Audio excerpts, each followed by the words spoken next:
No,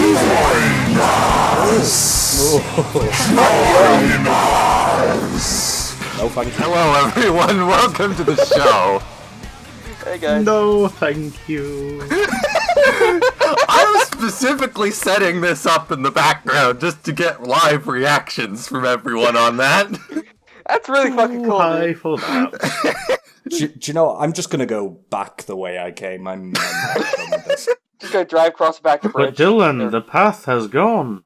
It's almost like it was swallowed up by the forest. But Dylan, what you don't know is we got your hand. Well, we're trapped in this cabin, so might as well talk about Evil Dead. I don't want it anymore. You can have it. So, welcome to Groovy, friends, everybody. Our 1 month, guys. 1 shot podcast where we cover most of Evil Dead. We're skipping out on a few things. Like, we're not doing the comics, we're not doing A Night in the Woods, and we're not doing the remake. But who knows? Maybe next year we can jump into all that. Yeah. But today we have with us Spidey again, Levi, Hello. and new person Dylan. Yes, I am the new person, Dylan. Hello. And yeah, Chip and Josie are not here because they just didn't really have the investment in it. So I'm hosting this one. So if the show is god awful, blame me. Got it, Because Liam. I don't usually host these things. By So- God, we will. I mean, I'm not gonna lie. The intro was pretty effective. That was Yeah, that was pretty a good. start. That was. I'm not trying to diss Chip, but that was probably a bit better than what he was probably gonna do if he was hosting. I actually ran that over with Josie a little while ago just to see like how it sounded to her, and she kind of flipped out a little bit. But yeah, so we're doing Evil Dead. I hadn't actually seen the first 2 movies prior to this. I had Heretic. heard enough about them. I'd seen the musical live, but the only parts I'd actually seen, I had been watching Army of Darkness religiously for years. That was my first introduction to the series. And then So I your watched first the introduction first to 2 Evil seasons Dead of was Ash the vs. musical. Evil Dead last year.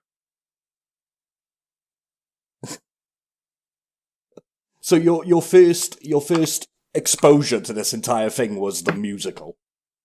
No, my first exposure was Army of Darkness. Ah, yes. Oh, okay. That was most people's first exposure, to be fair. Yeah, I that was the most suppose. mainstream one. Besides the reboot. I still haven't seen the reboot, honestly. It's actually pretty scary. It's legitimately very scary. Yeah, the reboot's pretty good. It's just not It's what- Evil Dead it's- in the way that you know it's- it. Like. It's what Sam Raimi would have wanted to do, but he didn't have the budget. With the first movie. Yeah, that's what I meant. Yeah. Because, like, it's I if they read... just removed all the comedy. I was trying to get a little bit of trivia for certain things here, and I found out that apparently Evil Dead 2 was originally supposed to be Army of Darkness, and they had the whole medieval theme just, like, sitting on the back burner for years. But apparently they were just like, you know what, no, we don't want that. This production studio was like, no, we don't want this, make it more like the first one. I mean, to be fair, that is established in Evil Dead 2. Yeah? Like, him going back in time is established in Evil Dead 2. Yeah, but what I mean is that was supposed to be Evil Dead 2. Oh. Yeah, like, apparently he wanted to make Army of Darkness as early as just after finishing the first one. Yeah, because he thought it would be cool. Hmm. Oh, can I say one thing about the reboot? What? Just before we delve into this. What's that? So the reboot isn't actually a reboot. It still takes place in the original canon of Evil Dead. Yeah. It's just that the woods are stuck in a time loop. So the Huh. same events keep repeating over and over. I mean, it's Interesting. kind of So it's kind Ash of vs. Evil like Dead's happening at the exact same time this is happening. But Another thing I wanted to bring up that I actually find quite interesting, the original cabin that the movies were filmed in was apparently, like, burned down by drunk kids several years back. Yeah, The it's also private chimney is property, still you can't- there, and people always, like, make a pilgrimage to trespass in that part of the woods and just, like, take Yeah. some stones from the rubble Yeah, of the Bruce chimney. Bruce Campbell always tells these stories about these fucking assholes coming up with like these big ass rocks and like, is that for the cabin? He's like, yep. Just like- sign my rock. He tells people like, don't do it because you'll probably get shot if you're seen trespassing there. Because I think it's like county property or something like that.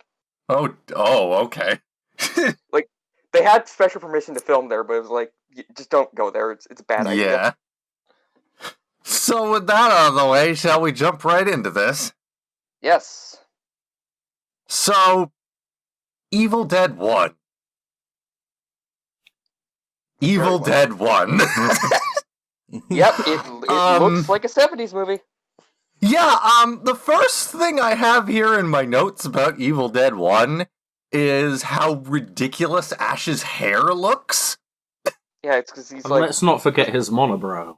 Bruce Campbell was like what? I swear to God, when 19, in the he made car scene, he had a bowl cut. that? He probably did. I just couldn't get past that. Like, what? It's just not how Ash is supposed to look. He's supposed to have a mullet, right? to be fair, the original movie was made on a budget of like Yeah. buttons from some Sam Raimi's shirt and some pocket lint. That's like, Yeah, the entire movie had a budget of $350,000. Oh lord. yeah, and it made like 130. No, what was it? It made like 30 million, wasn't it? Like back. Yeah, It was that's how you ridiculous. maximize profit. That's sort of how movies were made. Yeah. That's how movies were sort of made back in the day. You made them as cheap as possible, and they made a shit ton of money, and we're like, okay, time to make 15 sequels. And I gotta love Ash's, like, one of Ash's first quote in the car. It might not be that bad. It might not be that bad.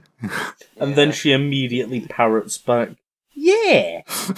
Yeah. Yeah, you Yeah. can tell these people don't know No. how to act. You can tell these people just got out of high school. They do not know how to act. Well, it wasn't like that. It was just like, talk about famous last words, I mean. To me, Well, I they mean- just all came off as legitimately thick people. Just genuine idiots.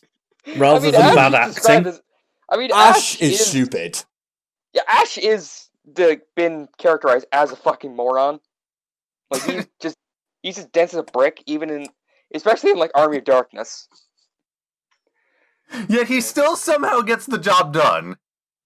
Yeah, he doesn't outsmart the forces of hell. He just brute forces through them. I mean, to be fair, so- if there's one thing he got good at for all three films, it was killing Deadites. I thought you were gonna say his pickup. I thought you were gonna say his pickup lines. As much as I like the fact that the retcons that Evil Dead 2 did to Evil Dead 1, I like the idea that they're still connected in like completely, because it shows that, like, I mean, over canonically- the course of 2 nights, Ash just completely lost his fucking mind. I mean, the thing is, canonically, like Sam Raimi and Bruce Campbell have said this, is that all the endings, all the reshoots, every single thing is canon. Like, so it's like, the ending of Evil Dead 1, even though it got retconned in Evil Dead 2, is still canon. Yeah. Yeah, it's probably Because there's just time fuckery all the time. They Like Liam do said, go over that a fair bit in, like, Ash vs. Evil Dead. Like, Probably some of the comics. The sheer amount of time as the Necronomicon gets destroyed and then comes back. and the amount of retconning. Well, no, what I more mean is, like, the main point of the ending of Evil Dead 1 is that, the Necronomicon is destroyed in the fire. Won't be the last time. Yeah, isn't that thing like fireproof? Like, it should be fireproof. I mean, it It's not definitely burns up in the end of the first movie. Well, Yeah. it's definitely fireproof because it's from fucking hell. But you know, So yeah, going right into it, we start off in the car with Ash and his friends Linda, sister Cheryl, and Scotty, and the bimbo he picked up from a bar, I guess. And they're all going to be super important characters for the rest of the trilogy. Oh, know, of right? course. I Yeah, mean, they're Linda all is- going to Linda a... definitely is.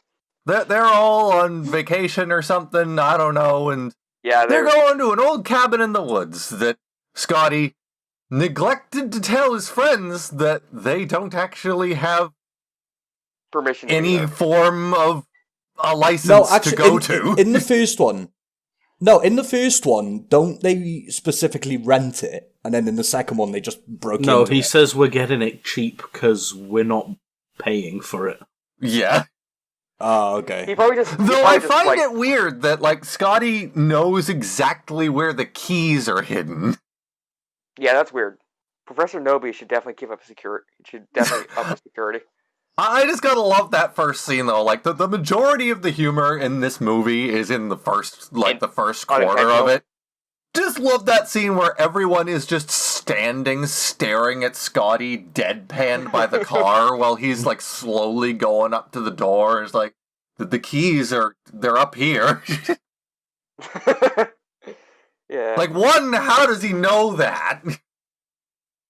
Because like, is there some relation between Scotty and the Nolbys, or was he just, like, stalking them at some point? I don't know. Maybe he knew someone who went there before, who knows? What do you mean you went there before? It's not exactly famous for many people coming back. Well, I mean, aren't they they're probably the first ones to encounter the goddamn Necronomicon and actually read it. Pardon my words, but they were fucking stupid for reading that goddamn thing. This thing is terrifying. They It's really a were. fucking human face on it. I mean, I know it's slightly off topic, but the film is very heavily based on it. Is Cabin in the Woods. And obviously in Cabin in the Woods, where he's just like, don't read the fucking Latin, because it's very much what it is. It's like, why would you read it? Like, Cabin in the Woods was a big inspiration for this. Right. So they all... No, what were you gonna say? What? No, I just got my thing wrong. Cabin in the Woods was inspired by this, because that came out after. Sorry. Oh, okay. So, yeah, they all go into the woods, or into the cabin, rather. They don't go into the woods yet. And then the woods already happened. They just start fucking around like college students do, I guess, drinking and shit. Yep. And then Cheryl draws the book. What was that? I mean, I do want to say about, like, the camera work in that first scene. The camera work in, like, that first scene is fantastic, with, like, the branches of the trees, like, crawling against the lens of the camera. It really gives you the sense that, like, the forest is, like... I mean, I think it's just cheap, but it works really well, because it really feels like the forest is trying to attack the camera. Yeah, I read some things, like, I admittedly went through, like, Wikipedia and shit before we started this, looking through random shit, and apparently they didn't even have the money to buy a camera dolly. So, for the scenes where the Kandarian No, it's just a guy running with a camera, yeah. Yeah, they slide the camera across a bunch of wood boards to get certain effects, or one of my favorite ones is when the Kandarian demon is running through the woods and you're looking at things from its perspective. It's literally just Sam Raimi holding the camera on a block of wood running through the woods. Yeah, isn't it... Yeah, I think it was like Retcon, that whole, like, weird... first-person sequence. Wasn't that supposed to be, like, pure evil or something? It's like, the Kandarian demon. Yeah. Like, I thought it was... Well, in Ash vs. Evil Dead, I thought it was established it was supposed to be, like, just essence of pure evil. I think it's only established in Army of Darkness. Ah, that makes sense. Yeah, this... Oh, sorry. What? I was just gonna say, this movie does pretty... The first movie, at least... doesn't over-explain everything, because like it keeps some things to the imagination, which is good. Yeah. So, Cheryl is getting pretty fucked up right now at this point. I guess it kind of, something took over her hand, like, I guess it's kind of foreshadowing to Ash in a way. But that she just started drawing the book.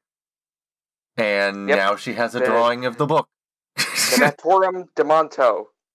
Better known as the Necronomicon Ex Mortis, which its name was retconned to be a reference to H.P. Lovecraft. Huh, yeah, I wondered why they changed the name of it. Yeah, the Necronomicon is like basically the Bible of Cthulhu in H.P. Lovecraft's stories. Yeah. Not exactly. It's a book of the names of the dead. It's just a book of the name of the dead, yeah. Sorry. Hence Necronomicon. Sorry. Derp. Anyway. So the trap door just flies open when they're having their little drinking party, and Ash and Scotty, go down to the basement to investigate. And Like they normal find human the beings would. book. Instead of just, closing the thing and locking it. Or just leaving. Well, Cheryl and Shelley tried to say it's probably just an animal, close it up. But no, that's the stupidest thing he's ever heard. And then Ash, for some reason, reads the creepy-ass book. No, not yet. They find the book, they find the shotgun, and they find And a tape the, recorder. tape They find the tape recorder with Professor Nolby's notes and everything on it. So Yeah. they play that back, and that's when Cheryl freaks out. Yeah. It's revealed that this book is an ancient Sumerian artifact from Sumeria. He has no idea what the hell it is. A He knows Sumerian its name. artifact from Sumeria. Shut up. Shut up. That has the power to summon trees for your window. Yeah. Yeah. And So and after all this, Cheryl goes out to the woods to investigate a sound she heard. Oh, God. And then she And gets this is a raped by a tree. Yep. Yeah, Sam Raimi I did apparently- not know that this was a thing because, I never seen this movie. I never hear anything about this. Evil Dead 2 doesn't mention it. Army of Darkness doesn't bring it I'm up. really surprised by The that. It's super musical famous. doesn't bring it up, and I think Of course it's all it for doesn't. good reason.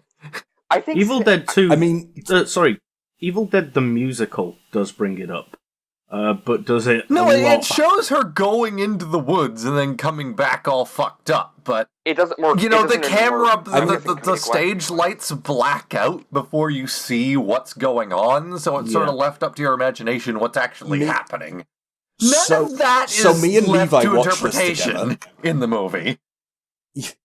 So me and Levi watched this together, and Levi had the most delicate use of the English language to describe what had happened to her.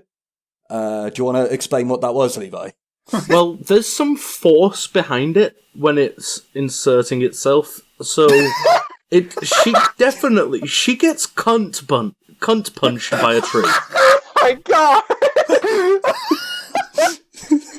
Jesus Christ! I think the worst part of the entire scene is just how she goes from screaming to moaning and then back to screaming again. Yeah. It's like for Okay. a It's hot like a split minute, second, It it's like, felt oh, good to ooh. get fucked by a tree branch. Okay. I have a suggestion for the name of this podcast episode. God, what is it? It's not cunt punched by a tree. How'd you know? How'd you know? Because you're a broken, deranged person. I mean, Says the guy who came up with it. It's an accurate description. oh my God. Yeah, we were Anyway, watching it together, and you can imagine my reaction to hearing him say that. So Cheryl goes back to the cabin after having the most horrifying experience of her entire life. And then they finally decide to leave. Well, they she grab all the- convinces Ash to bring her back. No, not even convinces. She straight up says, "No, I don't care if you believe me. I'm fucking done with this." Yeah. I I got do ripped by- like that. She's like, I don't give a shit what you think. I'm going. Yeah. I know I got cunt My punched by a cunt, tree. does I this know that look happens. like it wasn't punched by a tree? Do you not see the giant hole in my pants? Anyway, so they leave, and they find that the The bridge is turned into an M.C. Escher painting.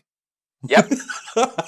It's been destroyed, I and had there's seen I had seen shit with the bridge before, and in the it's all hemmed up in the musical, but I didn't realize in the actual movie that the bridge just kind of turned Curls up. into an interpretive art sculpture. Oh, you Yeah, mean, it curls folds in on itself, yeah. Yeah, It's great sort of in the curls up. version of. It's great in the version of the musical that we watched because they couldn't really afford a proper prop for it, so it's just Is it a just like a step tiny, stool? tiny little bridge Yeah, With they did that in the Caution live one I wire. watched too. I think they just had a couple of step stools with a wooden board stretched across them. Yeah, but my favourite bit is that it just has, like, caution tape on it, just Yeah. to show that it's out of order. Like, As if you couldn't tell from it basically being the shape of a fucking claw. Well, no, we're talking about no, the in the musical. musical. Oh, duh. Sorry. Yeah, But yes, we in the watched original that film, as a like- bit of extracurricular activity for this, so we're probably going to be referencing it a little bit in and out as we go along. All these kind of blurred in my mind. The first two in the musical kind of blurred together in my head because I was very tired when I watched all That's these. because the second You- one is you just said a you never remake watched of the the musical. first, to be fair. No, the last time I watched them. I was very fucking tired okay. when I did. So, everyone's back at the cabin now, because they had to go back to the cabin, and they just play cards. And then Cheryl gets completely fucked by a demon. Yep. Well, Like a second time she demon. gets fucked by a demon. So she's just floating there against the wall, telling everyone that you will die! And then she just collapses to the floor and stabs Shelly in the ankle. Oh, This, I'm just I going to hate say, that this scene. is... I This is want to gonna be, mention that I'm Sorry. a little bit squeamish when it comes to things, but things like Ash vs. Evil Dead I can tolerate because this is like, it's a parody of It's itself. cartoony. Yeah. It's Quentin Tarantino levels of blood and gore. Evil Dead so over 1 the top. is highly realistic in its It's depiction so over the of top. things. It's so over the top you can't take it seriously.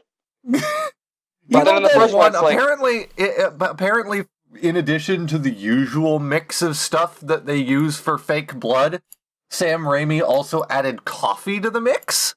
What the Oh. fuck? And I think it worked because it looks a lot more realistic than most fake blood of the time. Yeah, because other fake blood was basically just bright red paint. It reminds me of that when I went to see the musical, I had Splatter Zone seats, and they just sort of had like they had like water guns and shit with this water and red food coloring.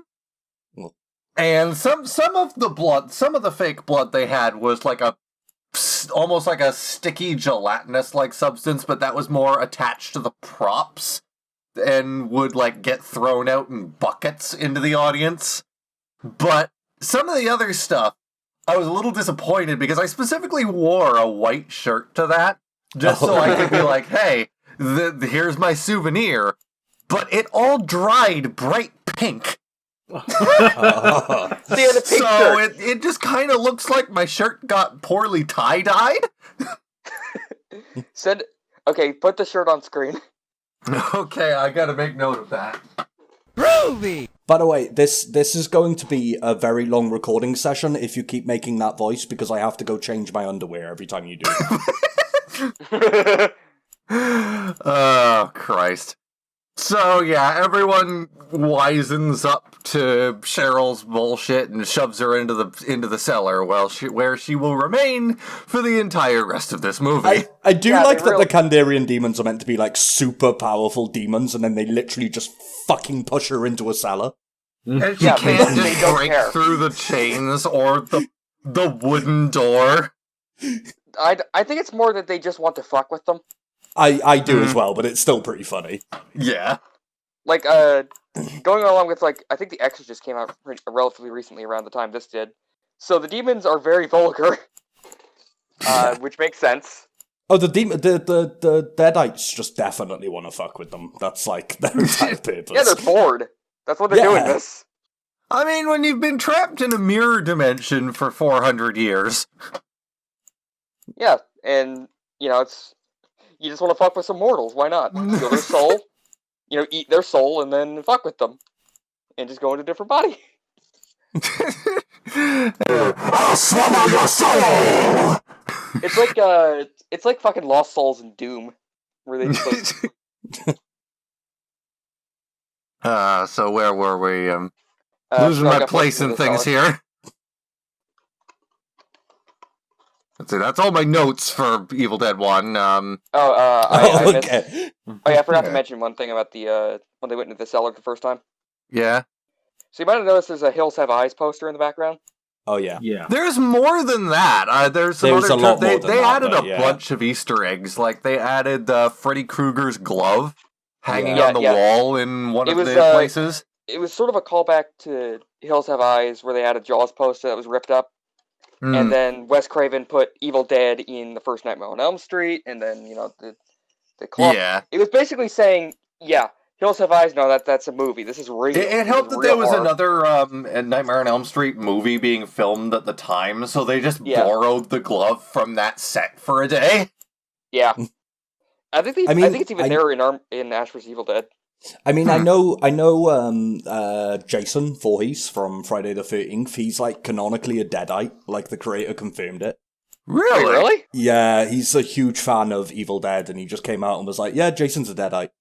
That explains a lot. I should look that up. That's actually really fucking cool. That also explains why he can jump through one of the movies, except he can't. Hmm.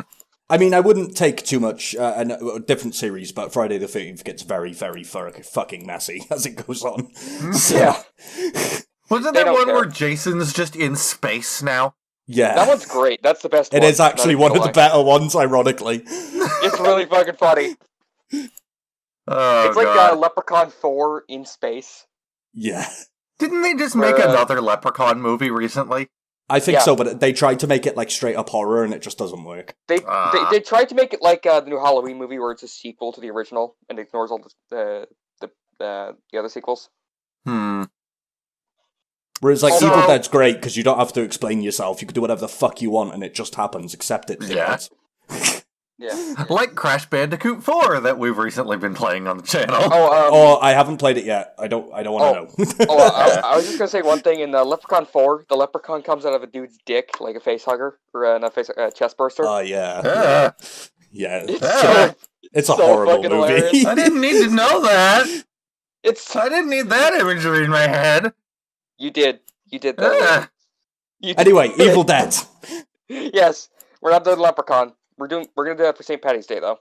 Yeah, we'll do Leprechaun next. God. So Shelley is possessed now. I think she just comes out. I think she just comes out of one of the rooms and is like, "Hey, as the musical puts it, look who's evil now." Yeah. She was trying to fuck. She was trying to fuck with him like Cheryl was.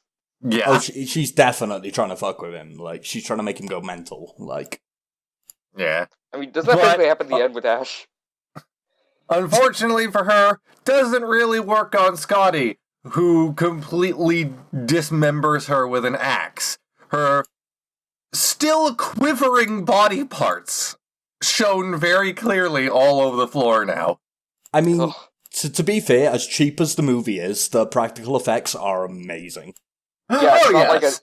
it's like a low budget movie now where they have like $50 and they just use they use basically SFM to make the CGI effects. Yeah. I particularly like the... We'll go more into detail in this into Evil Dead 2 because it used it a lot more, but I particularly like the heavy use of stop motion. Yes. Yeah, it's really good. I love the Yeah, stop like motion. I think like when I think Cheryl it- gets stabbed in the leg. I think it works really well as well because there's something just off about stop Uncanny. motion. Yeah. It's not real, and you know it's not real, but it's happening in front of you. It's especially and it's- awkward in It's creepy. like Yeah, Army of Darkness It when works they really well. combine stop Yeah, with the motion fucking with the actual Ar- film with the, Jason scenes. and the Argonaut skeletons. Yeah. It's like when you have the scene of Ash fighting Bad Ash. It's just stop motion skeleton and Bruce Campbell like flailing around at nothing. Yeah, the skeletons in that were actually, like I said, an homage to Jason and the Argonauts. You might have seen that, like the famous scene with the guy fighting the skeletons. I know what stop you're motion I wouldn't skeletons. know. I haven't seen it. Well, you might have seen it online. It's Hmm. very famous. So yeah, they go out. They bury Shelley, and Scotty just goes into the woods because And that probably worked dies. out so well for Cheryl.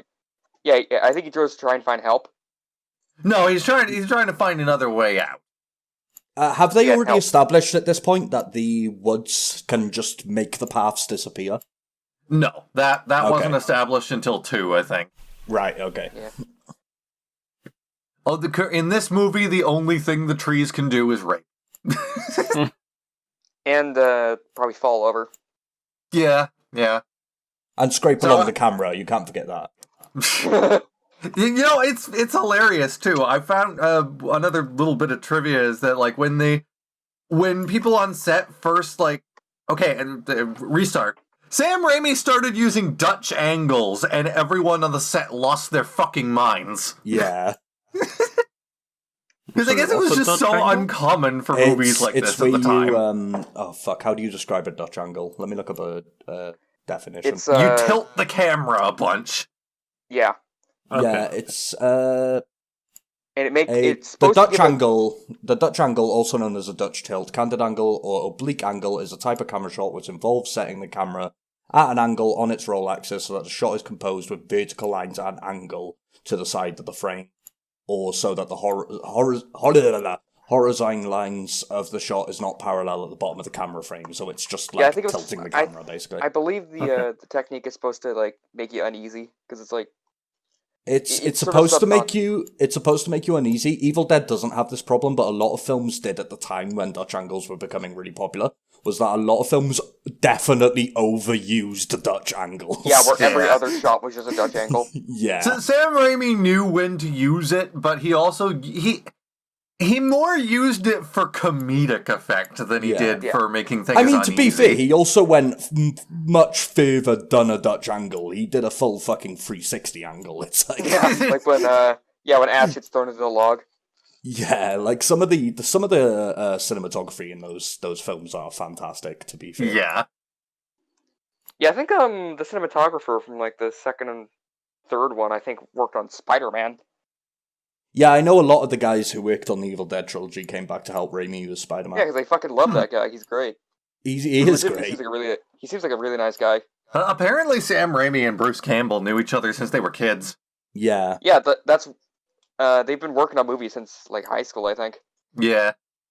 And like I said earlier before this, they made basically a pilot movie called Within the Woods that was basically Evil Dead 0. Yeah. I have not seen that. We It's may on jump YouTube. into It's that very at some bad point quality. some other time, but for now we're just covering the main shit. Yeah. Who Yeah. knows, maybe next Halloween we can do that, we can do the remake, and we can do the comics. Because apparently There's the also a Dark sequel. Horse There's also comics another are really remake good. movie coming out. There is actually also technically Evil Dead 5 to 7, technically, What? but only in Italian. Oh right. Oh, yeah, I know what you're talking about. So Yeah, yeah, that happens a lot. That happens a lot in Italy.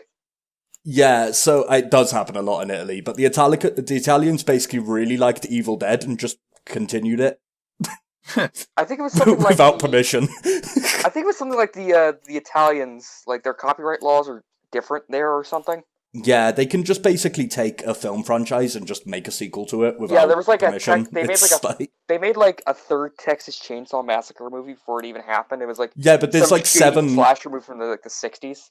Yeah, there's like 7 Evil Dead movies in Italian. If they aren't all equally as weird and bad as Turkish Spider-Man, I'm not interested. Well, Liam, remember what I said? Turkish Spider-Man. I'm pretty sure was supposed to be the Red Skull, but then someone fucked up in the costume department, and we're like, let's make it Spider-Man. Oh, God. So anyways, Ash goes to check on Linda at this point, but oh no, the Evil wound too. in her leg was apparently, even though she was just stabbed with a pencil, that was enough to transfer Deadite energy I mean, into I her body, I think- guess. I think there might have been like blood or spit on the pencil or something.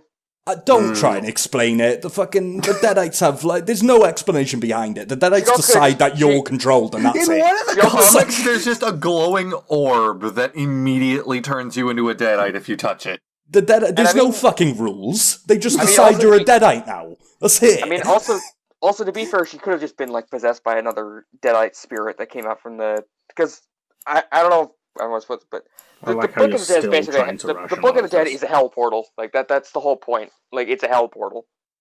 I'm just imagining now. It's oh, what is it? What is the stand name of Enyaba in JoJo Stardust Crusaders? I think it's the Empress. Oh, Wait, yes. no, it's not the Empress. Judgment. Where if you get a hole in your body, it can take control of you. Yeah. Weeb. What? Weeb. Fuck Fuck you. off. No Fuck use. off. You'd watch an Evil Dead anime and you know you would. I mean, Fuck if Bruce you, Campbell join voiced us. it, yeah. I'd watch an Evil Dead anime. Oh, I mean, God. I think There I has to be, know like, Evil Dead anime one opening. that's basically it. Groovy! So, Linda's possessed, and she apparently made no attempt to attack him. And then Scotty returned, and he's dying now. Oh, he's God very, only very knows much what dying. the trees actually did to him. The musical shows like, oh, his guts are falling out. But you don't actually see anything like that in the movie, which surprised me because it was the one instance where the musical was more gory than the original movie. I They mean, may have like, run- a lot. like, It's possible they might have run out of money. do the trees have, like, preferences? Did he also get raped? Or, like, what? Like, what happened? Oh God, that brings up that opens up a whole other can of worms because let's assume for a moment that both the movie and the musical are canon, and he did get raped by the trees. So the trees just like fucking Is bisexual? No, I'm trying to figure out how to describe this in a way that isn't like incredibly graphic. I'm just trying to figure out if the trees have the capacity to, like, you know, be straight, or whether they're just Well, like okay, Chip, cut this out if it's too fucking graphic. But my idea at this point is that, like, he gets butt raped by the trees, and It goes they through do it his so stomach. hard that they just, like, chest burst him, and that's why his guts are falling out in the musical. Jesus. I mean, they're fucking trees. They don't care if you're a man or a woman. Also, And for to some lighten the reason, mood- they were a little more gentle with Cheryl. Dylan lighten the confirmed equal opportunities rapist. I am, yes. Evil Well, I Dead- think I know what we're calling this episode. No. well, I'm pretty sure Satanism doesn't care about, you know, whether you're gay or not. So yeah, it fits. It works. I mean, it's just why is nobody asking whether Scotty got raped by the trees? I don't think anyone Spivey wants on to the know. subject of demon rape. The questions It of our works. lifetime. Can we please name this the subject of demon rape, please? So somebody email Sam Raimi and ask if Scotty got raped by the trees. Did Oh my Scotty God, get yes. raped by the trees? Somebody's asked some. Oh my god. I think what will happen if we do that, he will immediately want to come onto the podcast and answer any questions that we have. Doubt it. Liam, you need to actually try that.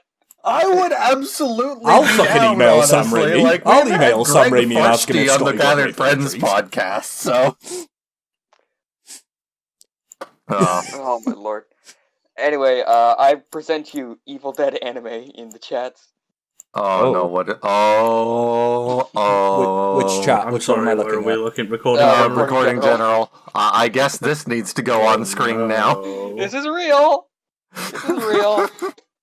Oh my god. Ah, yes, the return of the Y boner with a vengeance. Groovy. I see. It's Ashley.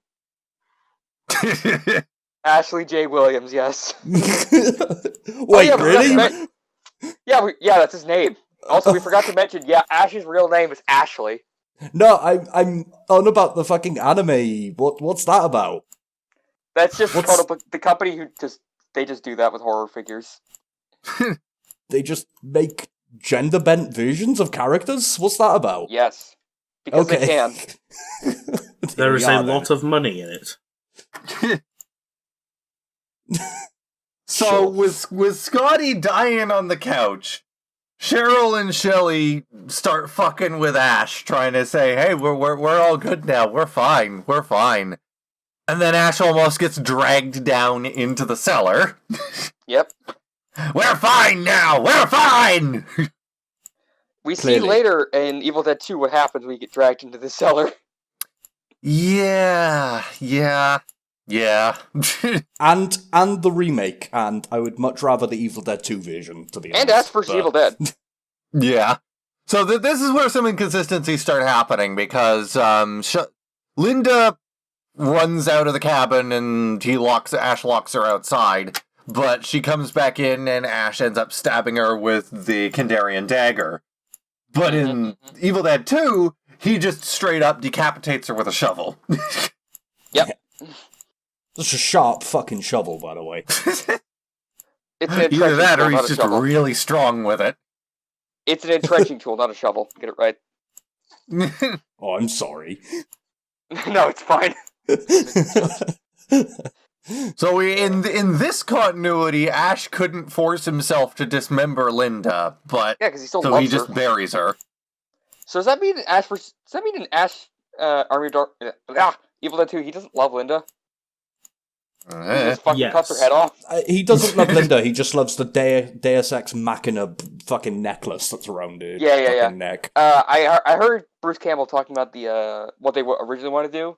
Well, first off, Bruce Campbell or Sam Raimi bought that for $5 at a J.C. Penney, I think. I mean, I'm not being funny, but it kind of looks like it.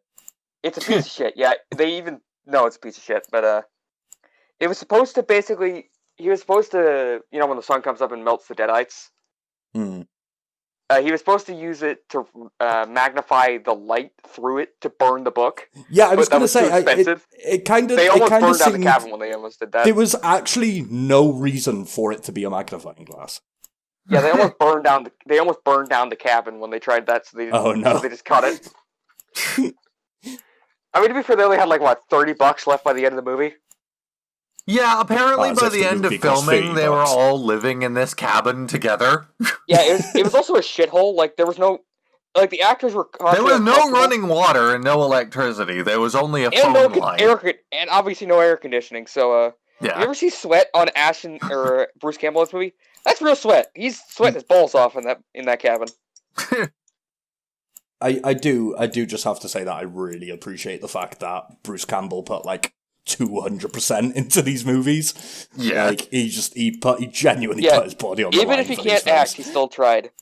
Only in Ash vs. Evil Dead is when you actually know how to be an actor. I don't know. I think he did pretty I well think he's in, pretty good in Army the of originals, Darkness. considering... Yeah, the original I actually preferred the original to the second, just Fair enough. because of the depiction. He's less of a Of him he's less of a losing- jackass. No, just because of the depiction of him losing his mind at the end. Yeah, fair enough. It's It's played less for genuinely laughs really than good. it is in 2. It's played for less than laughs than it's played less for laughs than it is in 2. So, anyways, Ash comes back from burying Linda and finds that Cheryl has escaped the cellar because I don't know why she couldn't do that before now.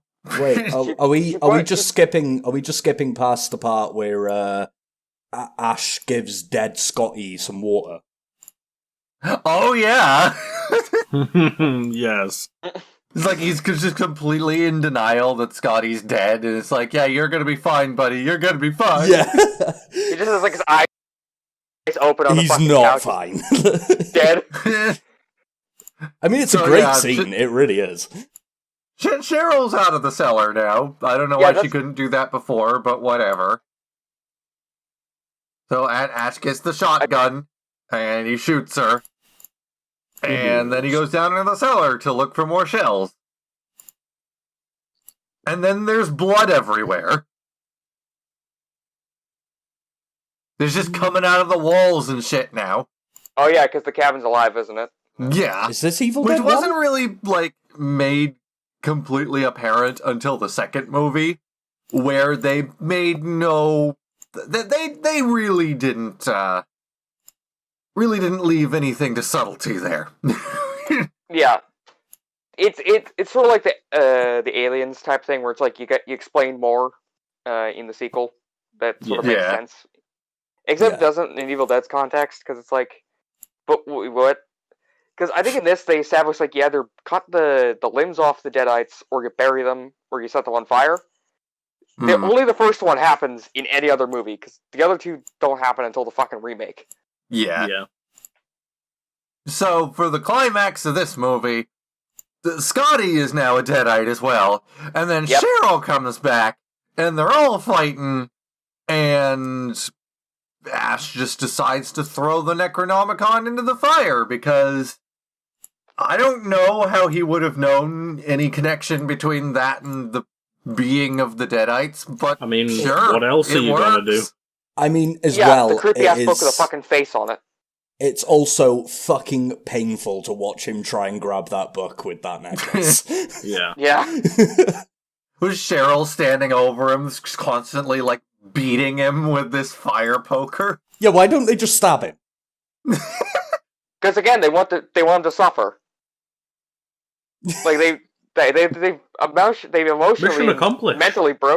They've emotionally and mentally broken him. Now they just need to physically Yeah, break but him. why Ash? They were happy fucking killing off all the others as quickly as possible. I think they are literally just having fun fucking with him, like killing his friends, making him go insane, and they're probably just going to eat his soul or something. Yeah, well, it fucking ends well for all of them, doesn't it?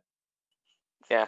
I think I don't know if it was established in this or the remake, but it's like the Book of the Dead needs like 5 or 6. I think it's 5 people for basically the end times to happen. Oh, that's the remake. Yeah, that's right. So, at this point, the book burns, and we get just the most beautiful stop-motion scene. Oh, Yeah, of them falling All apart. of the Deadites in the house just crumbling and melting. And it really, in retrospect, having watched this and Army of Darkness, it is a sign of things to come. It is fucking disgusting, and I'm not Yeah, pretending they're it's just not. crumbling It into really is goo. horrible. But Also, special why do they shout-outs squirt to that milk? one final scene where the they just milk. explode with a bunch of hands flailing out of them? Yeah, actually, no, Levi's got a really good point. Why the fuck does their blood colour keep changing in every fucking movie? It's That's not my Budget. point. My point is, why do they squirt milk? Yeah, but it's milk in the original, and then it's green shit in the second, and then, like... I think they Why did the green milk shit. ever? Well, they did the green shit for to stop the NC-17 rating. Like they almost got an fucking X rating Oof. because of all the But they blood. had plenty of blood and gore in other bits of the movie. I mean, like, it's quite funny when you compare it to the remake, how, like... They don't give The a shit. remake is fucking horrendously brutal. There's And then, like, the originals there's are a like... rainstorm of blood in the end of the remake. The That's how remake's little they brutal. care. Like, it's... But yeah. Like, But it's- one of the characters in the remake cuts her fucking face off with an electric carver. Yeah, it's pretty brutal. But the end bit in the original where they're like Crumbling melting. in Why the fuck are they made out of porridge? Again, probably to look gross as shit. It is gross as shit. Mission accomplished. I just Oh, don't also- understand that, like, final death throes where their corpses just explode into a bunch of hands. I Yeah. think that's supposed to be like demonic shit breaking out of him or something. I don't know. Again, why are you trying to explain this? There's no reason behind it. I It's just don't know. weird. That's why I they don't did know it. why I do this. I'm just trying to justify it. There is no justification. It's Evil Dead. They did it because it's weird. So for the final scene of Evil Dead 1, we see Ash coming out of the cabin, and then the Kandarian demon comes, and he goes back into the cabin. Yeah, doesn't it like slam his head against a fucking... No, It slams- no. In the original, when the Kandarian comes up to him, it freeze frames on his face, just Oh, as the yeah. Kandarian demon like comes up to him. Oh yeah, no. We were thinking of the scene where he gets chased through the cabin. No, Yeah. in the end of Evil Dead 1, it just freeze frames on his Yeah, no, on I his was face. talking to Liam. We were thinking about Yeah. the part where he fucking gets chased the entire cabin. Yeah. So apparently, just this movie was apparently banned in several countries as it is. Yeah, I of can see course, that. just looking over here, it was apparently banned in Finland, Germany, Iceland, and Ireland. And Oh. Probably mostly for the tree rape scene, because that was cut out of some releases of the movie. It was probably also banned in Wales, to be fair. This was also a far more sensitive time. This was 1978, I think, when this movie came out? No, 1981. 81. 81. Ah, sorry. Yeah, no, they started producing in the 70s, didn't they? I like how delicately you put it. It's a more sensitive time. They weren't ready for tree rape. You know what I mean? Movies were a lot simpler before, everything kind of exploded with horror being very gory. Because if you think of horror in there the was 70s, there was nothing like Evil Dead. Evil Dead was very unique. Yeah. The closest thing was maybe Halloween 2, but still. Horror these days I find to be very disappointing, because a lot of it is just played for shock value. A lot of movies these days are like Saw. Saw was the epitome of shock. Do you know what? Porn. Right? Do you know what? You say this, and I will always stand by this. The original Saw is a good movie. It is a good movie. It is. The original is a good movie. The rest are god awful, but the first one is a good movie. The second one was pretty decent. The first one's actually not any more gory than your standard sleazy slasher. Yeah, it was it was supposed to be PG-13, I think. Yeah, it's not. It's just a good movie, genuinely. Yeah, some of it doesn't really make sense in context, but no, but it was made on less of a budget than fucking Evil Dead, to be fair. Yeah, I know. Really? They filmed it less than $300,000. Yeah, Saw was filmed in one room. The whole film was filmed in one room. Most of the movie was filmed on one set and then on location for the rest of it. Jesus. So anyways, that was Evil Dead 1. That's I really didn't know what to expect when I saw this movie, because everything I'd seen of Evil Dead prior was absolutely batshit. Comedy? Something like that, yeah. But it's very clear that this was not played for comedy. This was not a comedy. There was nothing about this movie that was a comedy. Sam Raimi genuinely wanted to make a scary movie. Yeah. Do you know how I think he could have done better, though? How so? With the Kandarian demon that chases them, I think it would have been way better to make a horror movie. I think it would have been way better to completely remove the chase scenes and play more off the horror of the fact that they are completely fucking surrounded by trees. By evil, basically. Yeah, we've established that the trees themselves are a threat. Evil Dead, when it first came out, wasn't even called Evil Dead, was it? That's a title change that was made for Evil Dead 2. But the original Evil Dead, when it released, it wasn't called Evil Dead. The Evil Dead originally released as Buck of the Dead, was what it was originally called. I think, also, yeah, like Levi was saying, the forest is alive in that movie. It is alive and it hates light. It hates humanity. The evil in... it's not even... I think a really subtle thing in it, but they don't draw attention to, but I just picked up on it, is there are no animals. Yeah, the entire forest is dead. There's not even birds. You don't even hear birds. There is no animals. They actually bring that up in Ash vs. Evil Dead when they go back. Okay. They actually go to that area, and Ash comments there's just this giant circle in the middle of nowhere where no life exists. Yeah, it's just the trees. Like a bird. I think a bird flies in and just drops dead immediately. Oh, okay. Guys, I'm really sorry, but before we move on to the second Evil Dead, I need a piss. You can cut all this out. Yeah, no problem. I'll be right back. We got a small intermission.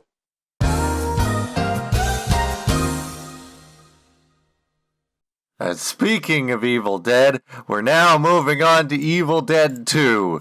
Dead by Dawn! Oh yeah, that was his subtitle, wasn't it? In some places, yes. It's not here. Here it's just Evil Dead 2. Oh. Yeah. So, Evil Dead 2, it starts with Evil Dead 1. Yes. Kinda. Not really. It starts with the best fucking scene. It's yeah, where Ash just goes flying. I think I have the most to say about this movie next to Army of Darkness. So... This movie just does not start off subtly. You start the movie with what I need to have as a GIF. Just Ash flying backwards through the forest at like Mach 12 against the most obvious green screen you've ever seen. Green screen technology has absolutely improved. I absolutely fucking love it. Because it is just the most It probably is a beautiful blue thing screen. I have ever seen in cinematic history. In fact, let's see, here it is on screen. Groovy! It's fantastic. Look at that boy fly. Yeah. Oh, God. And then he just turns into a Deadite. Yep. Like, right there, at the For no beginning of the reason. movie. Yep, he dies, I think, actually. I think he gets a concussion, it gets knocked out and turns into a Deadite or something. He comes back as a Deadite, and then I believe the sun rises, and that fixes him. Like, Yeah. He doesn't... Thankfully, he doesn't fucking explode. So at some point, he wakes up as a Deadite, the sun comes up, and now he's not a Deadite anymore. In another few hours, the sun will be up. God damn it. I mean, I think it would have been a very bold choice if Sam Raimi went, do you know what? Let's just have Ash as a Deadite for the whole film. It's like Dr. Jekyll and Mr. Hyde. So, But- we get to the point, I believe, I forget if it was before or after this, but we get a recap of him, like, fucking up and burying Linda. And then sometime after he's back in the cabin, you just get this scene where Linda's corpse comes out of the ground And Oh, dances. and just Dances. starts dancing. Yeah, don't forget as well that, like, all the other friends, they were never there. Yeah, they were never there to begin with. They're The non-canon reason for now, I that- guess. The reason for that, well, the second half of this is canon. It happens right after the end of Evil Dead 1, which is why they did It's this. a copyright issue. Yeah, it's copyright, because, like we were talking about before this, two different studios made this, and Sam Raimi lost the rights to the movies. He had to buy the rights back to his own movie, which fucking sucks when that has to happen. I love how the musical handled this, because they cut the first act right after the end of what would have been Yeah. Evil Dead 1. And then they just, like, the what's-her-face enters the house looking for her parents, and Ash is just like, then this pile of Freaking out. bodies that isn't here anymore for some Yeah. reason. I also like that they completely got rid of Bobby Ray because she Joe. was Bobby Joe, because she was exactly the same character as someone from the first one, just with a different actress. Yeah. Yeah. So he It explicitly stands says a testament she to how wouldn't- little of a character she actually had, that when But- I first saw the musical, I didn't even know she was supposed to be there. But guys, you're forgetting her most important scene where she fucking swallows the eyeball. Oh yes. Well, we're Yeah. getting a little ahead of ourselves there. So we Movie's got getting a whole ahead of itself. we got Linda doing this fucking dance, apparently. Weird dance to draw Ash out into the woods. Yeah. Trying to remember where things go after that, actually. I think he finds her. I think it's when he goes. I think that's the scene where he goes insane. No, that's a bit later, because before that, Oh, wait, he's no, the no. scene with the No, he goes piano. into the shed, doesn't he? Yeah, it's at some point, I forget the exact He gets her head. And goes the out exact into the shed to kill her. progression of events, but he somehow, I think he goes out and decapitates Linda with a shovel again or something like that, and then No. he takes I her think he grabs head, her head. her head bites his hand, yes. and he he's shoves her just into like a vice. stumbling out to the shed with He the shoves her head into a- like on his hand. And Yeah, we he are shot- we are missing a bit, like, where she starts dancing, and the whole reason she starts dancing is because the fucking piano starts playing itself. Right. And, and Ash is going a little bit mental already at this A point. little 'cause- Yeah, because he wakes up, I think that didn't happen, because he wakes up screaming in the chair, Right. if Oh, I is that the scene remember that right. Yeah, I think the scene that happens next is the one with the deer on the wall. Yeah, the deer comes later. And the first iteration of Evil Ash popping out of the mirror. Yeah. But That's a really impressive- yeah, no. That's honestly a really impressive effect how they did that. And I'm pretty sure it was really simple, honestly. He takes Linda's head to the shed, puts it in a vise, and he looks for the chainsaw. But the chainsaw, oh no, is missing. And I just gotta shout out to this fucking chalk outline of a chainsaw on the wall. There's just like a fucking cartoon where, you know, like the character is looking for something and they convey that by having that flash in and out of an outline of it. Just in case you didn't know he was looking for the chainsaw. Yeah. How much of a perfectionist is Professor Nobi to have that on his fucking shed? It reminds me of Looney Tunes, where, like, as I said, a character is looking for an object, and they convey that by flashing the object in and out of existence in an outline of itself where it's supposed to be. And then Linda bursts through the door with the fucking chainsaw. No, Linda's decapitated corpse bursts through the door. And once again, don't forget, I have to shout out to these practical effects, where it's so painfully obvious that this is just a mannequin being paraded around on a pole. Oh yeah. I mean, it's not so just fucking dumb looking. It's I think it's a real chainsaw I was holding as well. Yeah, but it's not just Linda coming through with the chainsaw. It's also, for some reason, she's half naked. Yeah, I think her like clothes bare might have breasts, like just for the sake. The dance. Yeah, I think her clothes might have come off or something. Yeah, it's at a very some strange point. siege. Yeah, it's a very strange scene. It's and fantastic. then Ash parries the fucking chainsaw with I think it's a wrench, and it fucking she cuts herself in half. Yes. Yeah. And then Ash picks and then up the chainsaw, I believe we end this scene with Ash finally fucking up her head. Yeah, and killing her once and for all, and then we cut to Annie and Ed at the airport. But she does have one more thing where she's like trying to like say to Ash, oh, even though the fact she's a literal fucking head in a vice, she's trying to be like, oh, I'm fine, I'm back to normal. Don't worry, Ash. Like, you know the scene with the plane where the guy is like trying to close it, or like the guy who was trying to close that fucking door didn't know how it worked, so he was just like struggling to close the goddamn door on the plane. Yeah, plane. He couldn't close it. It was fucking stuck. Also, going back to the scene with, to the scene with the Deadite, with the Force Evil going through the cabin. If you look close enough, you can actually see the fucking girders of the set. Yeah. It's so fucking. I do love that chase scene. There's just a point where Ash is being chased and he just fucking knocks down a door with his head. Yes. Yeah, he just fucking headbutts down a door. They also reference that in Ash vs. Evil Dead. Yeah. Oh, okay. I don't remember that. It's when he goes back to the cabin. Yeah. So Please, yeah, no we spoilers, cut we haven't now seen it to Annie and Ed at the airport. Back with more pages of the Necronomicon, because I guess the book wasn't complete. Yep. Well, welcome to the Deus Ex Machina of this movie, by the way. Yeah, I think they have because it just so happens that these specific pages are exactly what they need to solve this problem. Yeah, those are the missing pages I think Professor Novi talked about. They were the ones that were basically how to close the hell portal. Yeah.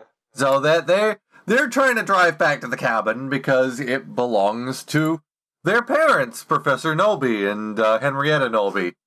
Yep. And oh no, the bridge is still out. The bridge is still an M.C. Escher painting. Yep. So now we get introduced to Jake and Bobby Joe, a totally not incestuous couple at all. Good old reliable Jake. I love that song. It's so good. Put that song on screen. Just put the MP4 file on screen. So yeah, I just love the tone of this scene where Annie's just like, that they're trying to charge them to find them to lead them to a new path to the cabin. And Annie's just like, if you take my bags, we have a deal. And Jake just looks in the back seat and just sees, like, the pages of the Necronomicon in a small handbag. And he's like, oh, yeah, wonderful. And then we cut back to them eventually coming up to the cabin, and it's the entire fucking trunk of all of her archaeological equipment on his back. I mean, it's never established how the fuck they do know how to get to the cabin. I guess they just live in that area. Yeah, but isn't it insinuated that it's, like, constantly fucking shifting? No, what it insinuates is that they're constantly fixing that bridge. Well, like I said, there's like a time. That bridge must have fallen over so many times, and they knew that there was no, like, getting over that bridge. Well, I think they were clearly the there to fix it. My sort of theory on how the book and the cabin works, like, it basically draws in a group of victims, does the Evil Dead shit, and resets time, basically. And then another group comes in, does rinse and repeat. I think they're just hired to constantly repair that single bridge. Until Professor Nolby read the pages. This is a good point. Yeah, like a dumbass. And, like he says in the thing, possessed his wife with a fucking deadite. So was the forest just like a standard forest until he read those pages? Or like... Yeah, he kind of brought evil into our world. But just specifically this forest? Yeah. Okay. Like this whole area of fucking, what is it, Wisconsin, I think they're in? Wisconsin isn't They filmed it in Tennessee. Oh. Michigan, that's right, it's Michigan, sorry. Michigan. It's quite clearly Antarctica, just saying. Shut up. So that they all end up back at the cabin, and there they find Ash, completely fucking insane. Oh yeah, he did. Who apparently almost shoots. No, he does shoot Bobby Joe. No, we've skipped loads. Isn't his hand already like cut off? He already cut his hand off. That's why they lock him in the fucking cellar. Yeah, and they never mention it ever. They just accept that he's got a missing hand. Yeah, that's right too. I didn't realize it was before this point that he cut off his hand. He was still alone when he cut his hand off. Well, apparently when Linda bit his hand, it was enough, but it only got his hand because that makes sense. Yeah, it only got to his hand and I think a part of his forearm before he cut it off. So we get this prior to everyone arriving at the cabin. We get this fucking Three Stooges scene where it's just his hand throwing plates onto his own head and everything. Yeah, I mean, even before this, shows that one scene where the hand grabs his hair and he flips himself, pulls him into a front Bruce Campbell, flip. That was because also, that's how physics work. That was Bruce Campbell doing that himself, by the way. Yeah, he actually flipped himself. He had to train. He had trained for like a month, I think, for that entire scene. But don't forget, before this, there is also the scene where he goes insane with the deer head. Yeah, and the fucking cabin fills up with blood. Because this is what leads to his hand going is like the deer head dance off. Yeah, and the entire everything in the cabin just come into life. Yeah. Yeah. You think he's losing his mind, but I think it's just the cabin fucking with him. Like, it's hard to tell whether this is... Actually, no, this is after his hand went off, isn't it? Because it ends with the hand crawling in the wall, and then he shoots at the hand. That's what snaps it out of it. Actually, that entire scene might have been induced by blood loss. Yeah. By the fact he was probably dying by the time he saw that. I just love when he's like completely knocked out and the hand is just dragging his entire body trying to get to the meat cleaver. Trying to grab to the and making little goblin noises as it goes, just like. It sounds like the fucking spiders from Eight-Legged Freaks. If you've ever seen that movie, it does. Oh god! So his hand is gone. He's completely lost his mind, and then Annie and Bobby Joe and Jake come in, and I think it's like a fucking scene from a sitcom. We just open the door. It's like the record scratch. He's like, "Yep, This is me. Yeah, Bobby. You're What have you probably done to my wondering how I got parents? into this mess. And he just fucking picks. They just fucking pick him up and throw him in the. I mean, they he throw him does. in the goddamn cellar. He does actually shoot Annie, doesn't he? He grazes Yeah, his shoulder. he hears something from outside. Yeah, because and he she's just been a blindly spooky bitch fires a with the shot door. through the door and hits Bobby Joe in the shoulder.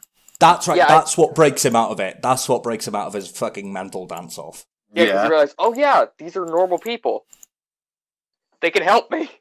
And then they fucking lock him in the cellar. Not before Jake beats the shit out of him. Yeah. And then they play the record, and then they play the tape recorder, and hear, oh yeah, Professor Nobi had a wife. She died. And they She's buried in her the top cellar. basement. With Ash, without his shotgun. And Henrietta comes to life. Is that also- somebody with a fresh soul? Oh, also, quick trivia about Henrietta. Henrietta was played by Sam Raimi's brother. And there's one scene, I think it's when Ash is about to cut her head off, you can actually see the suit, because that thing was so fucking hot. Like, whenever Ted Raimi would take that off, this mountains, like, pools of sweat would, like, just fall out of that damn thing. That's not So we got even the worst part of production of the first two movies. Apparently the effect they did with the eyes, that was fucking contact lenses that were thick as, like, bottle glass. And they had to take a break, like, every few scenes because nobody's eyes could breathe. That sounds horrendous. But fucking... yeah, there's one scene where Ted Raimi, he has, like, the suit down, you can just see his bare ass when he's about to get his head cut off. You just see his... Anyway, sorry. Right. I just thought that was really funny. So, yeah, Henrietta is in the basement with Ash, Yep. and Ash is pleading like hell to be let out, and Like, I guess they immediately realize that shit isn't right, and they oh let yeah, her that's out. a demon. I mean, to be fair, Ash makes it really easy for them to get him out of the cellar. He doesn't, like, you know, make it an absolute... Get at that thing without their help. Well, it's like, not that. It's the fact that they're trying to take off the chains and he's just fucking smashing his face against it. Like, that's not helping Ash. Yeah, it's like I mean, Jake he's was terrified. trying to What do you- fit the what do you key expect? into the lock, He's but also a fucking Ash moron. was constantly rattling the chains, so he couldn't get it straight to figure out what key goes in. I mean, to be fair, he's terrified. You probably do the exact same thing when you're about to get your soul sucked out by a by a fucking demon. By a Kandarian demon. Exactly. A Kandarian demon possessing a fat old lady. Who's played by a man. Yeah. God. So Ted Raimi was in Undead Drag? Yes, basically. Okay, Undead Drag. Title name. What do you think? So at this point, I forget exactly what leads up to this, but then Ed is possessed. I think that just happens. yeah. I don't remember there being any lead up to it after Ash is let out of the cellar. He's Yeah, the just evil- he's a I think the Deadite evil- now. I think the evil just got fed up with fucking with Ash and was like, okay, let's just kill him. And Which I this is when we like the other Deadite appearances were still relatively human in appearance, save for Ash, which was just like an exaggeration. This They're is zombie. where they really start fucking with the appearance of Deadites. Yeah. They don't actually refer to them as Deadites until Army of Darkness, right? Or at least the Yeah. end of number 2. I think so, yeah. Yeah, they just say like so and so has been possessed by a Kandarian demon. Yeah. Yeah. Also, isn't this the point just before Ed becomes Deadite? Isn't that where they establish the hero from the 1300s and like? No, that's later on.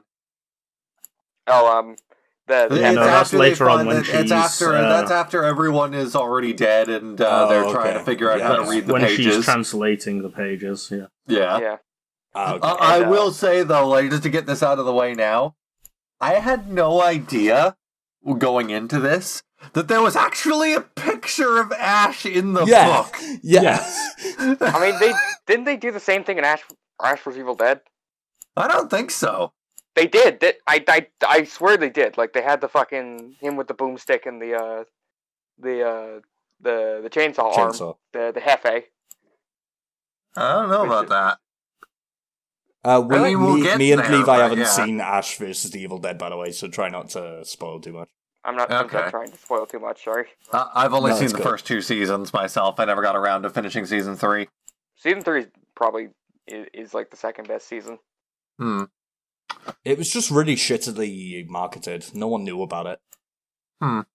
Unless you were a big horror fan, which makes sense. It was a Yeah, very but I was a big horror exclusive to fan. I was a big Evil Stars for a Dead fan. while. I still it was Stars, and it was very it was M-rated, and it was on Stars, so it was like, you know. Yeah. The only show I know Stars did is actually really good, which is Black Sails. Okay, that's the pirate show, isn't it, right? Yeah, it's really good. Anyway, back to Evil Dead. Yes. Yeah, where were we? Let's see. Ed is dismembered with an axe by Ash.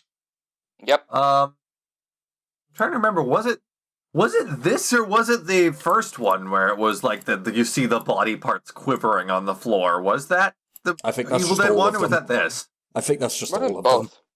Yeah. Yeah, because I think the way the Deadites work is that their bodies are still alive when you cut them up. Yeah. Like the demon still controls them. Like, dismemberment just slows them down. It doesn't actually kill them. Yeah. It's like So it's basically at like this point, Bobby It's Joe just hard tries to move when you got no legs. At this point, Bobby Joe tries to run away, and she gets dragged away by the trees, presumably to be raped. Yep. But I was about to Please, say that the please, that's too vulgar. Can we please use the more the more like just have some etiquette? It is cunt punching, all right? That's like. But as I was gonna say, the Deadites kind of work like if you've ever seen or played that scene Dead Space. Yeah, I think you're right. I the think that is- necromorph? when you quote unquote kill a necromorph, they're still alive. You just immobilize them. The same thing happens with the Deadite. You have to cut them up to kill them. Yeah, even though they aren't dead, they're still alive. At least in the vaporize. original. Well, you have to vaporize them if you want to kill them. But anyway, back to the thing that matters. Yeah. So Bobby Joe is fucking gone. And it's I think we missed over. Where did we miss over? Did we skip over? Yeah, we skipped over the part where Professor Nolby's spirit comes back. Yeah. I forgot about that. No, I think this is just after she gets dragged off, isn't it? No, because Bobby Joe is still there in that scene. Yeah, she is. Of course she is. What happens is that they So hear something, irrelevant, they you see forgot shit about in the other. Everyone sees shit in the other room. This is right after Jake comments that the forest just swallowed up the pathway. Yeah. And they see like lightning and shit happening in one of the bedrooms. So they go in to investigate, and Professor Nolby's soul just manifests. And, you know, acts as the exposition fairy and tells them, hey, you know those pages that you picked up? That just so happens that those are the exact pages you need to fix this. How convenient, isn't it? He looks like Zordon. He really does. he looks like Zordon mixed with the Wizard of Oz. So once the exposition is done, he fades away, and Bobby Joe comments that Jake is holding his hand too hard. I just love how I'm as not well. holding your hand, honey. Yeah. But I also love as well that they just trust that.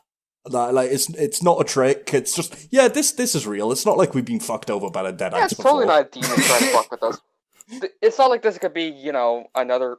It open up an even bigger portal to hell. Who knows? Yeah. Yeah, we find out at this point that Ash's disembodied hand is still alive, and it's holding Bobby Joe's hand. So she screams, runs off to the forest, and gets cunt punched.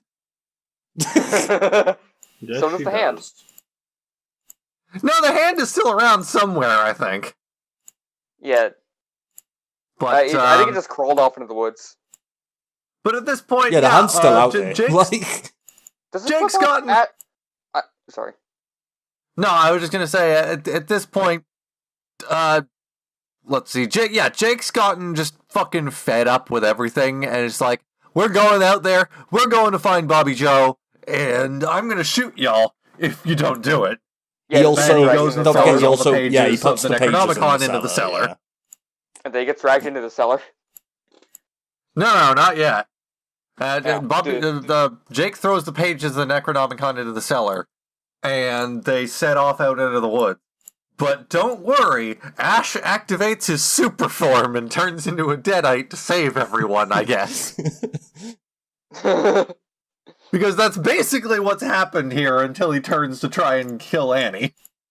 Yeah. Like, he didn't even kill Jake, he just kind of picked him up over his head like the scene in Star Wars with the Sand Raider just shaking its staff in the air.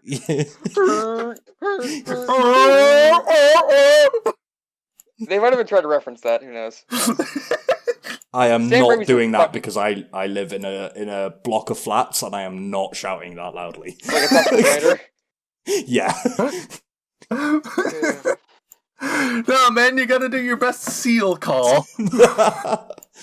But yeah, he fucking lobs him, and then they run off back to the. Annie runs back to the cabin, doesn't she? Yeah. And what happens after that is Jake comes back, doesn't he? Yeah, and she stabs him. She stabs him. Yes. Yeah. Because I guess she thought it was Ash coming, so that's And that then, then. do you know, they're all so fucking stupid in this series. But it's the fact that she's like, oh, this serrated dagger, I better pull it out. No, the dagger actually got a redesign between the two movies, I noticed. In the first movie, it was just like a fucking knife. It was In a this bone movie, dagger. it's literally a fucking spinal column. Yeah, The Kandarian dagger unironically looks like something from fucking Doom. It looks like a background decoration in a fucking Doom game. Yeah. But it's the fact that, like, she one, so easily takes it out, and two, that's Actually, a really fucking stupid idea. Actually, Don't no. do that. The fucking the dagger. It looks like something from Hellraiser. That's what it looks like to me. Yeah. I'm just trying to find an image of the original dagger, but it's a little hard to find, but... It's just like a machete. Yeah, something like... It's pretty much just that, yeah. Machete. If I can find an image, I'll put it on screen. I thought it was the same design within the two films. Not that I could tell. At the very least, I've seen some images here where it's sort of like it has the spinal column as like a sheath for the dagger. But Oh, okay. I don't think that's what it's actually supposed to be. But At yeah, any rate, Jake gets stabbed. Jake is on the floor dying, and Annie I do goes have off to to try and like block the door from Ash. I do have to say, I love the Unfortunately bit. for Jake, she let him go on the floor right next to the cellar door. Yeah. With her hungry mother. I do love the bit in the musical where Jake's just like, God damn it, God damn it, God damn it, just after he's been stabbed for like 5 minutes. God damn it, woman, get this thing out of me! God damn. God damn it, Bobby. God damn it. Okay, yeah, I found it, okay. This is you the did. Kandarian dagger in the first movie. Groovy. Okay. And then, that looks this like is what it Army of ended up Darkness. looking like in Evil Dead 2. Groovy. Yeah, both these look like things from Doom. The The second one looks top like design is the same, but the actual dagger itself is a lot more, probably because bonular. it's probably because it's just safer. It was probably just safer. It was probably just So, safer. yeah, The first one, like, it's meant to be, like, they're from, like, Samaria, right? And yeah. it's like, that, the first one is just a modern knife. It's a kitchen knife. It's just, yeah. What do you expect? Oh, God. They had barely any money. But I also think the second one was just made so it was just safer, so no one got hurt. Except Jake. Ironically, it would just end up hurting more. Yeah. So yeah, Jake is I could be wrong from the absolute fountain geyser of blood that came out into Annie's face, but I think he's dead. I think they had like a fucking hose or something like hooked up to a barrel full of that shit. Oh, They're just spraying probably. it. Oh, that reminds me, I absolutely fucking love in the first movie, every time you're in the forest, it's like, ooh, fog machine. I live in Fog machine. I live in the second movie where it becomes it entirely becomes a suck fest. Like the trees start sucking the fog back in. Yeah. Like Yes. there's a lot You of can tell they literally just started up a fog machine and then reversed the clip. Yeah, basically. there's a lot of sucking in this movie. Mostly not exclusively from the acting though. Especially So from yeah, the later trees. on when Ash goes down into the cellar to investigate, we'll find out that literally all that's left of Jake is just a skeleton and his clothes. Yeah. Yeah. So that was just like, that scene was just a literal people pulp. Yeah, he went down there to try and get. It's just like he was thrown through a blender. Yeah, but I Yeah, I want to think know he- what the fuck they do to it, because, like, the same thing happens, I know it's going forward a bit, but the same thing happens in Army of Darkness with the pit. Yeah. Then they chuck him down the pit, and then Ash is down there, and Ash just beats the shit out of it, so it's like, what are they actually doing? The only thing I can imagine is that it's similar to Henrietta's transformation into a more demonic form, and I guess Yeah. it's just like, it has a blender mouth. Yeah, I think at that point the evil's like, okay, we're to stop fucking around. I just kill these people. So yeah, it is at this point Yeah, when because- Ash busts in and knocks Annie out, but then he sees the necklace that he gave to Linda, and the power of love expels the demon. We Are don't you actually kidding see, we don't actually see Jake come back as a Deadite, do we? Yeah, he's dead. There's Yeah, that's nothing what I left of mean. him. Like, why is he the only one where they were like, he's too fat to be a Deadite? It's The only only until time Army we of see Darkness- him come only back until Army of technically Darkness when is they in the establish musical. skeletons could be brought back to You life. see him come back in the musical when they do the Necronomicon.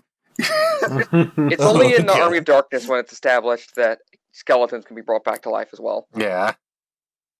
So, Yeah, but why did they straight up kill Jake? Why didn't they make him a Deadite? Because no one likes him. And also, I think it was just for shock factor of the giant blood fountain. Yeah, probably.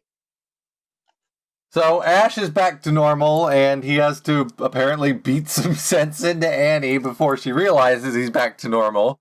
Oh yeah, you're not trying to rip my throat out. And this I is told the you point. I'm alright! Do you hear what I'm saying? Do you? I'm all right now. With the most crazy mad dog eyes he's on the fucking planet. He looks like a heroin addict. So now we get to the most iconic moment in the entire franchise. With Annie's help, Ash modifies the chainsaw and attaches it to his stump, which Yes. absolutely works and would not hurt in the slightest on a raw wound. It's Yeah, fantastic. Also wouldn't hurt the fact that it's a chain. Well, how much does the chainsaw weigh? Like, what, 30 pounds? He has very strong arms. Yeah. He is a big boy. It's So, yeah, it's they- a they go- fantastic scene, though. It really is great. Yeah. I guess you could call it groovy. Oh, no. Okay, put that clip of when he says. Okay, put up the clip where he says groovy, and then get the clip of Peter Griffin saying he says the thing. He said it! No, I'm just gonna. I need Chip to just like put up the clip of Ash saying groovy from the movie, but synced up to me saying groovy. Yes. That would be pretty groovy. And then we can do say the thing. But You said it. You said the thing. so yeah, Ash goes down into the cellar to collect the pages, and he finds ass whooped by Jake's an old lady. bloody skeleton, and he also finds Henrietta. He gets his ass whooped by an old lady.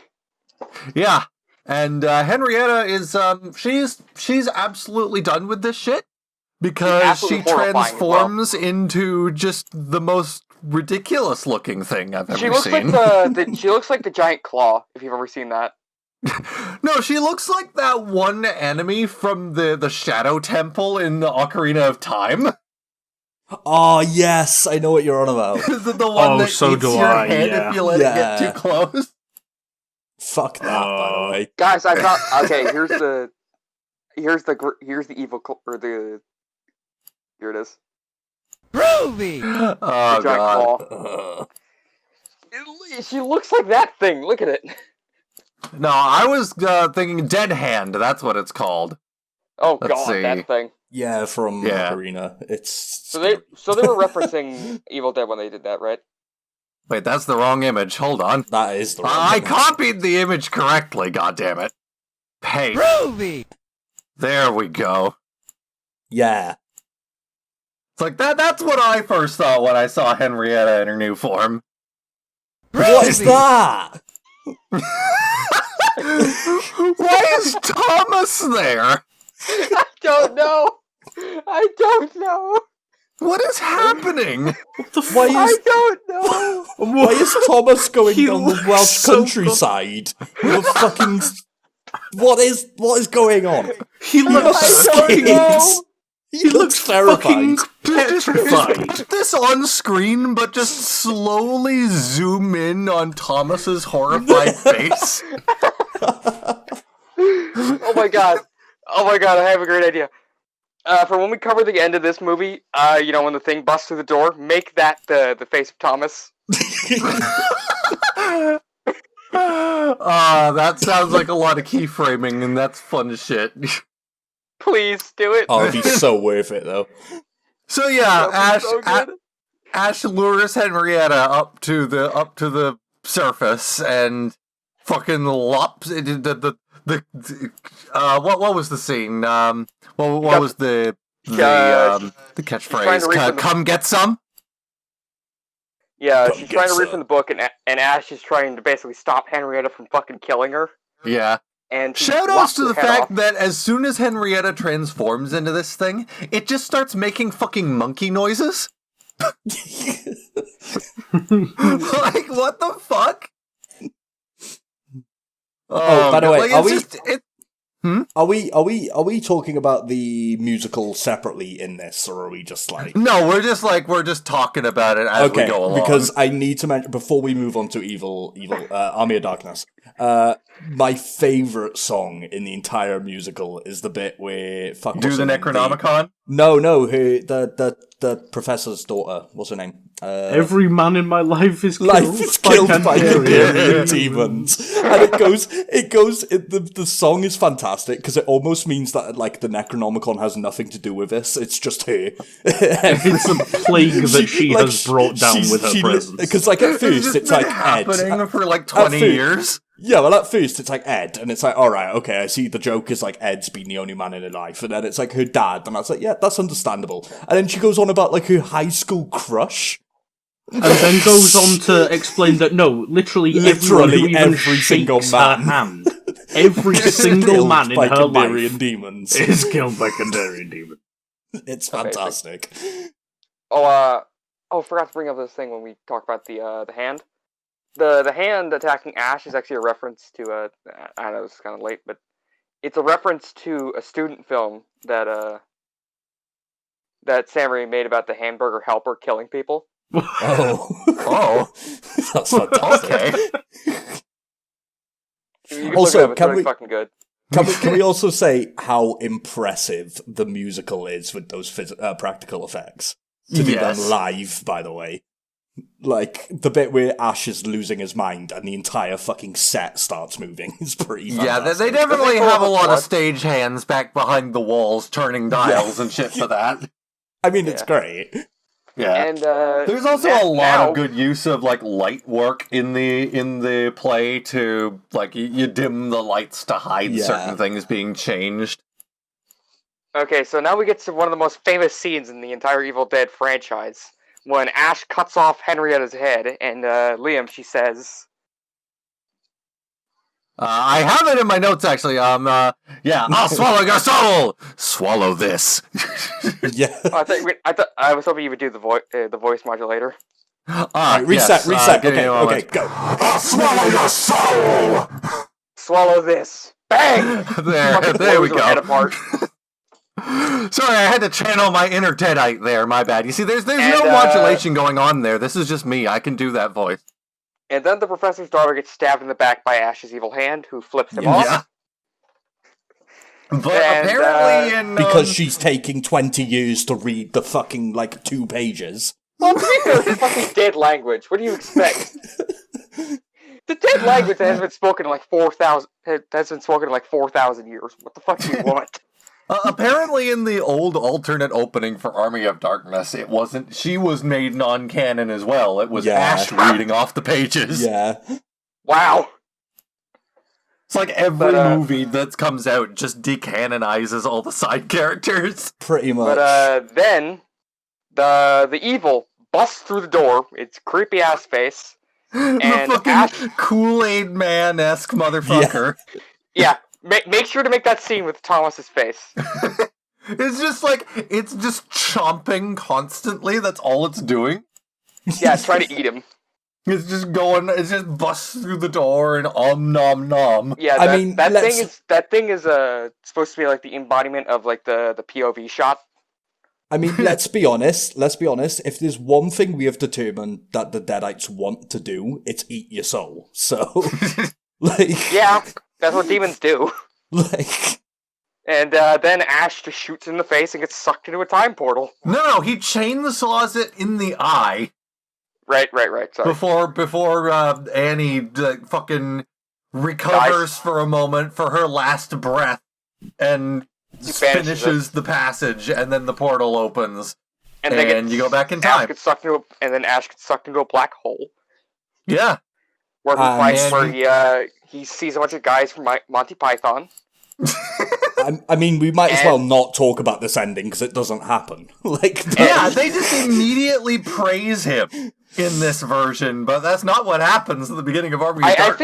I think what happens between this and Army of Darkness is I think some asshole, or I think they even You're trying to mentioned explain it. shit that has no explanation. Again, it's There's just no no explanation. explanation.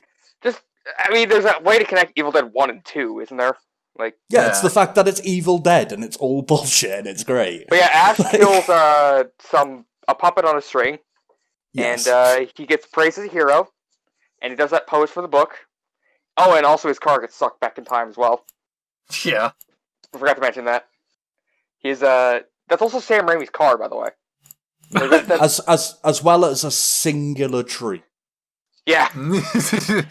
But also, where the fuck is Ash supposed to be? Yeah, I know. Apparently, according to the wiki, it's Crusader-held Middle East. So he's in fucking Jerusalem. Oh. How the hell did he go from fucking America to fucking Jerusalem? So why the went through a fuck is literal King wormhole. Arthur? Why the Yeah, I fuck was gonna is say, King you're asking Arthur and that, an but not actual how he got scholar? sent back in time 400 years. Yeah, because that's demon time portal bullshit. This is actual science. Yeah, I'm Yeah, he's with. He So got yeah, sucked that's into a black hole. He gets sucked through a black hole to King Arthur doing a crusade on the Middle East while trying to deal with Deadites and also the Scots. Yeah, that's right. I They're fucking just in love Middle this East. movie. They're just in Middle Ages time.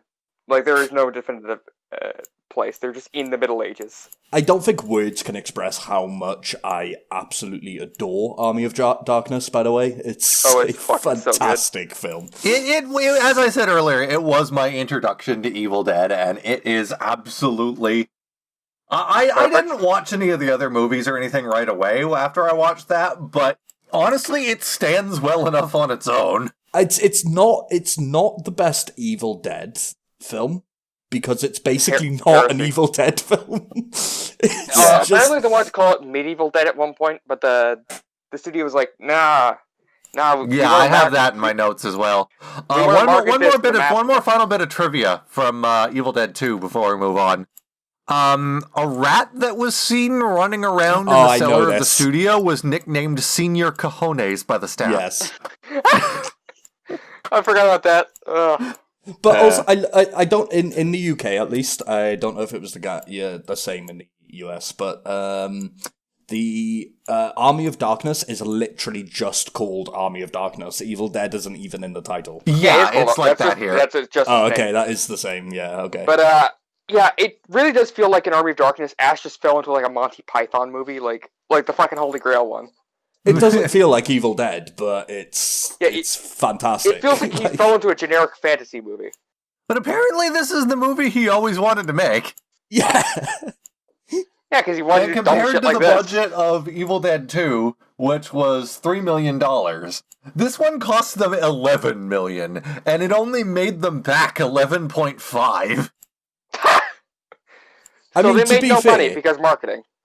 I mean, to be fair, if they tried to make Army of Darkness with the budget of the first one, you'd be lucky to have, like, an entire skeleton. It would look like a Ren fair, not even kidding. It would be awful. It really would. It would be really funny, but it would be really funny, but awful. I think we would have. I think we've seen what it would have been with the one point where I think that they actually they tried too hard and actually overstepped what they could achieve, and it's with the dancing claymation woman. She's just not to the same so quality. You mean in Evil Dead 2? Yeah, she's just not as It's so badly composited. effective as the rest of But the I stop fucking motion. love that. Is one of my favorite scenes of the entire It's movie, silly. though. We're not saying it's bad, but it just looks kind of shit. But the thing is, it's not meant to look good. I don't think it was ever meant to look scene good. where the fucking mannequin being paraded around on a pole. Yeah. But the thing is, right? That's a real chainsaw, by the way. But so that's there's the a only chance that bit. Bruce Campbell might have gotten killed. But the thing is, gotten killed. that's the only bit where the stop motion looks silly. I mean, it always looks, cheap, but Unnerving. it always, but that's the only bit that it looks silly, which is what makes me think it was intentional, because Evil Dead 1 had better stop motion. And, I think the whole point of that dancing, They had to manage the headless budget. They had to manage I the think it budget was a bit meant better. to be silly, yeah. I don't know. I just love the fact that it looks like it was pulled right out of fucking Nightmare Before Christmas. Yeah. It does. Ugh, sorry. Anyway, Anyway, so yeah, Army of Darkness. Army of Evil Dead Darkness, 3. yeah. So we open in on Ash in a stockade, being taken to a fortress because they think he's a heretic. They think he's a Deadite. No, that's not they think canon that anymore. he's Apparently, with they just think King he's Well, one. Oh yeah, of they Henry's think men. they think he's with Henry the Red. Of course they do. Yeah. But I he's do in blue. I do also like the scene. It's a very important scene. I can't believe you've missed it. Where the soldiers are just stabbing the car. Yeah. Oh yeah, right. The Oldsmobile. Yeah, what the fuck is this creature? Just like I Like, love listening you'll later. I love see. seeing later with the car. You'll see this car go through a lot of shit in this movie. Yeah. And it In really the stands as a series. testament. It really stands as a testament to Ash's mechanical skills. That as of Ash vs. Evil Dead, by all accounts, he was still able to salvage this fucking car. yeah, but only because it's he had just dumb fucking luck. bucks in the boot. Huh? Yeah, I'm just. Like, it's because he had those fucking, like, the only reason he knows how to make explosives at the end is because of the chemistry book that he's got in the fucking back. Oh yeah, his high school chemistry book. Yeah. Oh yeah, And he's I'm like, just gonna say, stand back, you primitive savages, let me teach you science. I'm As he I'm reads just gonna from his say, GCSE book. I'm just gonna say that the fucking that Oldsmobile is the same Oldsmobile that was used in the entire series. Like it's Yeah. like that's the same fucking car. That like In the Ash same vs. Evil Dead? actual car. Yeah, even in In- Ash vs. Evil Dead, they flew out to New Zealand where they filmed the show. That's just his car. That's Sam Raimi's They first just car. flew the That's fine. car It was to even- New Zealand just so they didn't have to get another one. Yeah, they wanted to keep it consistent. That's even the same car that Uncle Ben used in Spider-Man. Oh, shit. What? Yeah, that's Uncle Ben's car. You can look it up. I Sam need Raimi to fucking look loves- this up. Sam Raimi fucking loves that car. Jesus, it's like it's like Ecto 1.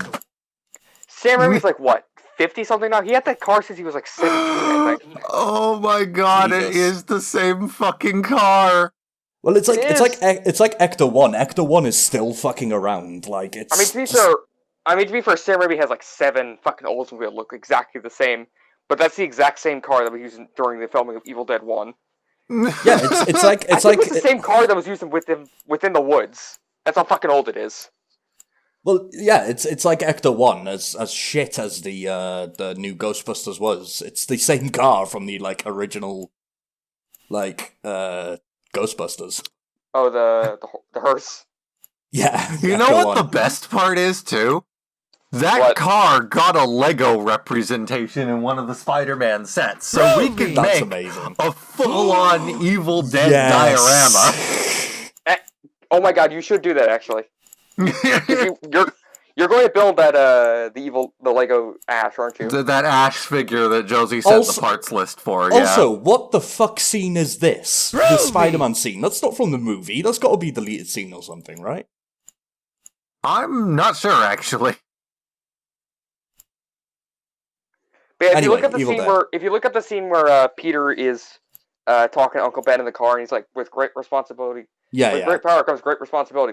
You can just see that's the car. It even has the same license plate. Yeah. Let's see. But, there's a GIF. I'll put the GIF down. Who? What's this about the Black Scorpion? Groovy! Okay, that's not a GIF. Never mind. Whatever. I just found a funny Blu-ray. Oh, okay. It looks so weird, doesn't it? Groovy! But, Army of Darkness. Ash is now captured by... I don't know who the... Crusaders, I guess. I don't know what specific group they're supposed to be. Even though we never see a Middle Eastern person in this entire movie, thank Christ. I mean, we do know what group it's meant to be. Arthur. I mean, King Arthur. That's right. In this universe, King Arthur. I'm pretty sure the wise old wizard is meant to be Merlin. I think it is actually Merlin. Like, it's never said in the movie, but I'm pretty sure he is Merlin. Of course, it's Merlin. So yeah, we got King Arthur against. I'm surprised Arthur doesn't have fucking Excalibur. Yeah. But he does have a sword boy, apparently. Oh yeah, it's Squire. That he kicks over to pull the sword out. Yeah. You can see this. This is definitely a comedy. Oh yeah. So Ash gets taken to the castle, and they end up at the pit. Yep. Yeah. This movie doesn't start off slow or anything. He gets sent to. He gets. It literally physically taken to the castle. Arthur tells what's her name? Fucking Sheila. Oh yeah, that her brother or whatever died in battle, and she spits on Ash and pulls out his hair. Yeah, this movie literally starts with Ash saying, "I'm stuck in the past," or something like that. He's in. It's with this fucking terrible narration. Honestly, it's so bad. I do just love that Ash from the get-go is just done with all of this. He just can't. Of course he is. You would be too. You would just want to go home. Yeah. No, he doesn't even want to go home. He specifically wants to go back to his job at S-Mart. Oh yeah, S-Mart. Sadly, due to the trademark being lost with this when they made the show, it had to be what was some other knockoff of Target, I think, instead of Walmart. Yeah, I forget exactly what it was, but it wasn't S-Mart. Yeah, they never mentioned S-Mart, sadly. But even when they did get the trademark back, which is kind of unfortunate. Actually, I'm going to look that up. What was the... Yeah, you guys keep talking. Yeah, Levi's got a point. You shop smart, you shop S-Mart. Where are you meant to go now? He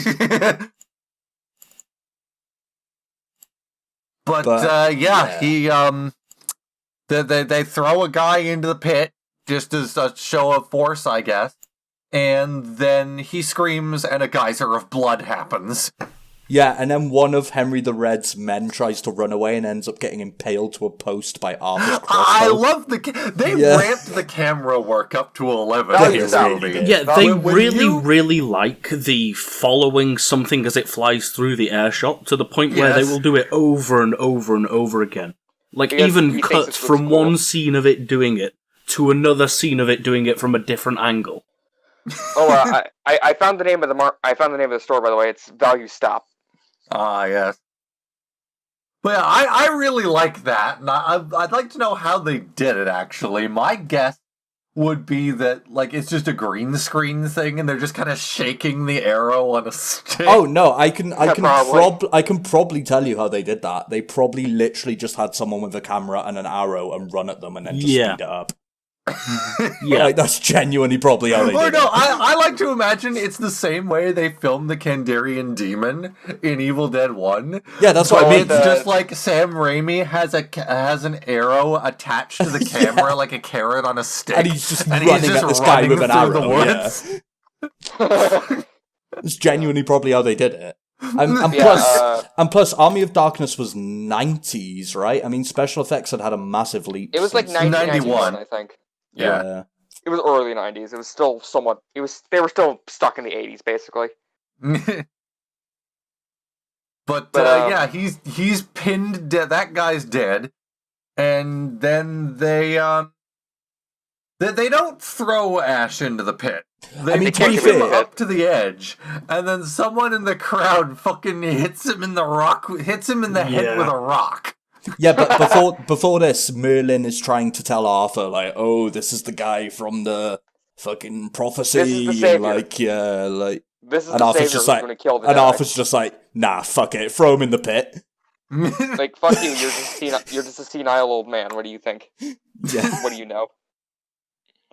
And he falls into and instead of a bear pit, it's a Deadite pit, which is for some reason both filled with water and has spike walls. I don't know why it has spike walls. Do you know why it reason has is Dead- spike walls? I can tell you why it has spike walls. Why? Because it's cool. True. That is it. That is literally it. That's the only reason it that has is why spike Sam walls. Raimi does things. It's just because it's cool. It's cool. I think in universe, it's also like Ash is probably Deadites. not the first person to be able to fight off the Deadite. So Yeah, the they Deadites figure, just you get know weaker what? and weaker. other He's way, already so it's down there. There's no way we can get them out without a lot of work. Let's just dispose of them. I just Except love... it showed in the other movies where the Deadites could easily kill one person by themselves. That's what I mean. The Deadites just get weaker and weaker as the films go on. They go from basically unstoppable monsters by themselves. The only reason Video they game don't bad kill guys. Ash, the only reason they don't kill Ash in the first one is Is they wanna fuck because with them. they're fucking with him. That's like it. And like by the third one, they bored. can't kill Ash. That's the difference. Yeah. I've been doing this for 4 hours, and goddamn it, I've been killing Deadites for 4 hours, and how long has he been in the cabin? I think it was Not 2 even- days. Yeah, Not even, 2 days I don't worth think. of killing, like, what, 6 people? That would make him a fucking badass. That would make him slightly better killing Also, someone. I do just want to say, since we're talking about Evil Dead and Evil Dead media, have any of you played the god awful PS1 game? No. Which one? Okay, Hail to the King.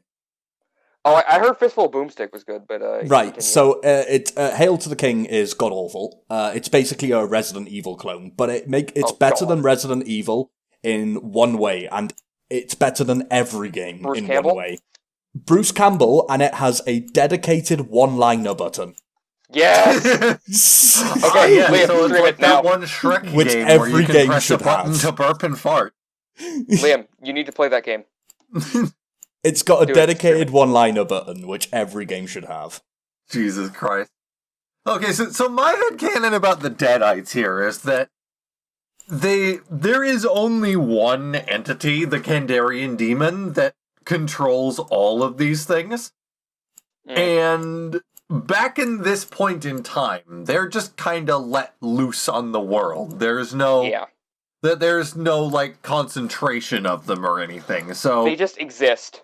I think that the Kandarian demon, when it's drawn out too thin on an entire army of shit, is a lot weaker than at current 5 day, people. where it's solely dedicated to controlling like 3 people at a time. I mean, there also is the fact that if Ash wasn't there, they would all be fucked. Yeah. Yeah, of course they would.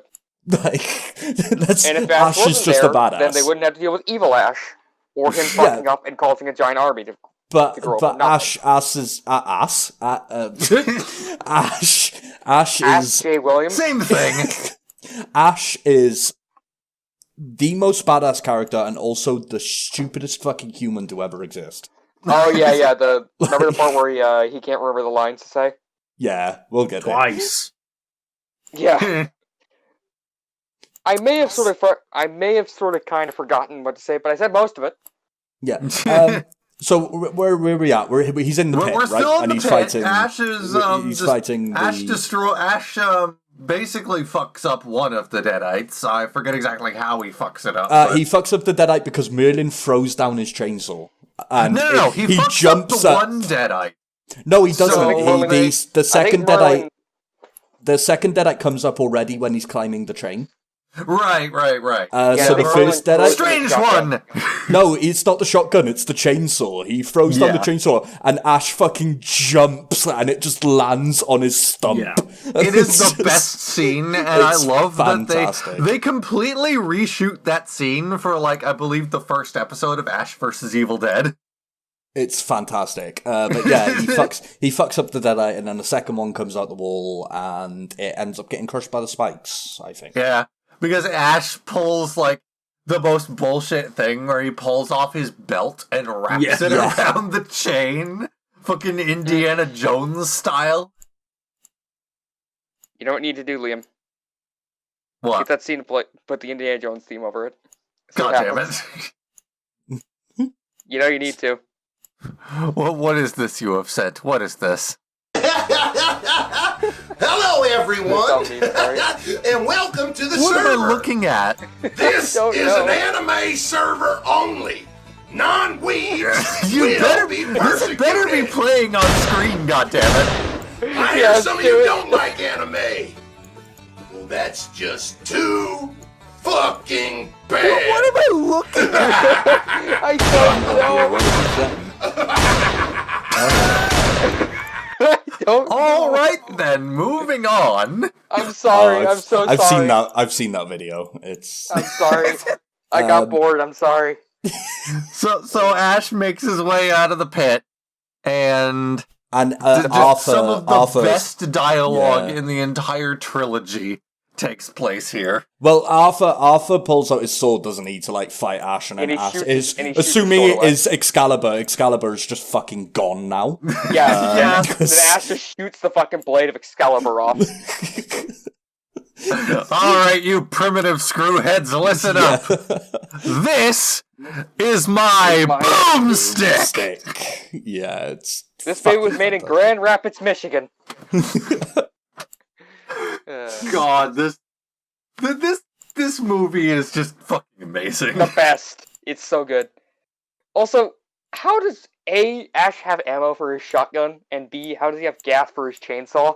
Me and Levi were on about this when watching it. Fuck me, I can't speak today. Me and Is Levi that a were on request? about this when we were watching it, and like there's points where like the shotgun only holds 2 shots, and he'll shoot like 7 without reloading. Yeah. It's Yeah. just like, they don't Especially care in the at this ending point. of the movie. I want to have, like, when we get to that point, just the put shot- it up do the on shot screen. counter for I want to reload. see a counter of how many shots he rang off in For the him to S-Mart reload his scene. double-barreled shotgun. They just don't care at this point, and I love it. They're just treating it like a normal gun. And it's like it's also like at the ending when he gets the double-barreled shotgun, but he cocks it like a normal shotgun for some reason. Yeah, it's not only that as well. It's the fact that it's specifically a sawn-off, and yet he's using it at range. Yeah. Which Also, the is- shotgun that he's using at range. That's not how that works. Yeah, I know, but especially a sawn-off. Like, And especially unless he's using slugs, which you can't buy commercially. It Even in reminds me 1991. of, I think it was the original release of Half-Life 2, where they just have, I forget exactly what it is, but one of the guns, it It's the shoots Spaz 12. grenades as well. oh yeah. But Yeah, there's five. no logical position on this gun where a grenade can be loaded or Oh, fired that's right. from. There's no grenade launcher on it, is there? Yeah. I think it's one of That's the so- one of the combine Yeah, the weapons. MP5. It doesn't have a grenade launcher, unlike in Half-Life 1 for some reason. Oh, was it 1? I thought it was 2. I think it's 1 you're thinking No, of. Half-Life 1, both the M16 and then the MP5 both have underbarrel grenade launchers. In Half-Life 2, there's no grenade launcher. It's How the just a fuck do normal you gun. how the fuck do you fit an underbarrel grenade launcher on an MP5? I'll send a picture. Continuing. But yeah, Ash finally makes everyone fucking listen to him. And then we cut to him just being treated like a god. Yeah, Yes. because he destroyed Excalibur. But Someone's just feeding him grapes like a fucking Roman emperor. like Nero. Yeah. But I found the thing, by the way. That Groovy. was fucking gross, by the way. and they all start discussing, you know, like, hey, you gotta go find this book, the Necronomicon. The Necronomicon Ex Mortis. I love as well that they're like, oh, there's this book. You might not have heard of it. It's okay if you haven't. Well, they don't know where he's from or what he's been I through. know, but it's the They're fact also that assuming the people watching this haven't seen the first two, so, you know. it's just also I just love the fact that Ash is just like, yeah, I know, I trust. Yeah, you. I'm well aware of this thing. It's ruined my life in only a matter of a few hours. I mean, But, it's because of this. I just love that he's like, it's because of the book that I currently find myself in 1300s wherever the fuck I am. Ash doesn't want to be bothered with this shit, but, And why does no one ever, at any point in any of the 3 films, question why he has no hand? But they do in the musical. They do in the musical, because the musical takes the piss out of the whole fucking thing. Yeah. But, like, in all of the 3 films, not once does someone go, what happened to your hand? Like... I mean, I think in the second movie they just assume, oh yeah, this guy's fucking nuts, he cut his own hand off. But Which to an extent is true. Ash doesn't want any fucking part of this. So, almost Hey. as if the evil wants to be fucked up, it just possesses a random granny that was in the room. Henrietta 2.0? And it's just like, she just turns around. You get the camera zooming in on the back of her, and she just fucking zoops around and starts, I think she jumps up on a table and then starts hovering. She starts floating, yeah. But, sorry, you just reminded me, which is something I wanted to talk about in the first one. I know we're a bit far behind that. But the fucking camera zooms in the first movie, It's so funny. fantastic. Like, 90% of the movie is just Ash's eyes. Like, Yeah, they're really good. And in this, they're played for laughs, which I think is the best. Yeah. Which is, So I they think is do the this. best They part do a about similar thing with the original intro, where it's just Ash's eyes, Yeah. like, and a voiceover telling Also, the plot of the original 2 movies. And apparently, that was supposed to tie into the alternate ending where he slept too long. yeah. But Because also, it was supposed to be like the entire movie was just being told by Ash in the future. Yeah. Also, isn't this the point where he, like, first just fucking slings the shotgun over his shoulder and just fires it backwards? Yeah, Yeah. that's become a staple of But Ash's character. special mention to the Deadite that somehow got out of the pit, and he just turns around and shoots the thing. It does a fucking double backflip, yeah. and goes back into the pit. Yeah, but the shooting behind his back has become sort of a staple for Ash. He does it all the time in the TV show. That's because it's Yeah. amazing. But Yeah, I so just how much of love a badass this he is. random granny that just, like, flies up onto the table and is just like, You shall die! You shall never reclaim the Necronomicon! I think what the Deadites were trying to do was kill the king, but they didn't realize Ash was there. yeah. I mean, to be fair, did the Deadites even know who Ash is at this I point? think Or, it's like... sort of non-linear how their knowledge of things, because I think they know him in the like halfway through the comics thing. it goes into a bit more detail, but despite any timelines, the Deadites will recognize who Ash is. Because they're the same Deadites. They don't die. Like, you Yeah. can't kill a Deadite. You can only kill. I mean, there's also the fact that, Ash is pretty much the only thing he does. Yeah, is he's kill written in the Deadites, so, he's written it in their Bible as basically the Antichrist. Yeah, Yeah. Ash is basically the Doomslayer. yeah. Yeah. It's it's the only thing they fear. Oh my god. You need to play the scene where he gets you need to play when you get to Ash vs Evil Dead, you need to play a scene in the first episode when he kills all those Deadites and play either BFG Rip Division and tear until it is done. Yes. Either do that over the do the intro to Doom Eternal over the intro to Ash vs Evil Dead. Me and Levi are planning on watching Ashes vs. Evil Dead. It's aren't we? really good. You Yes. guys will love it. Yeah, I've heard it's really, really good. I've heard it's very faithful, but more. It's to very Army of funny. Darkness Like, it feels than- like each season feels like its own movie. So there's Oh, okay. basically. Well, thankfully, 6 Evil Dead movies. there are only 10 episodes per season. So as a result, we've decided to do this as a weekly podcast instead of bi-weekly. Like I mean, before. you guys say there's only 10 episodes per season. It's very much an American thing to have super long seasons. Most UK TV shows have 9. Yeah, that's I mean, fair.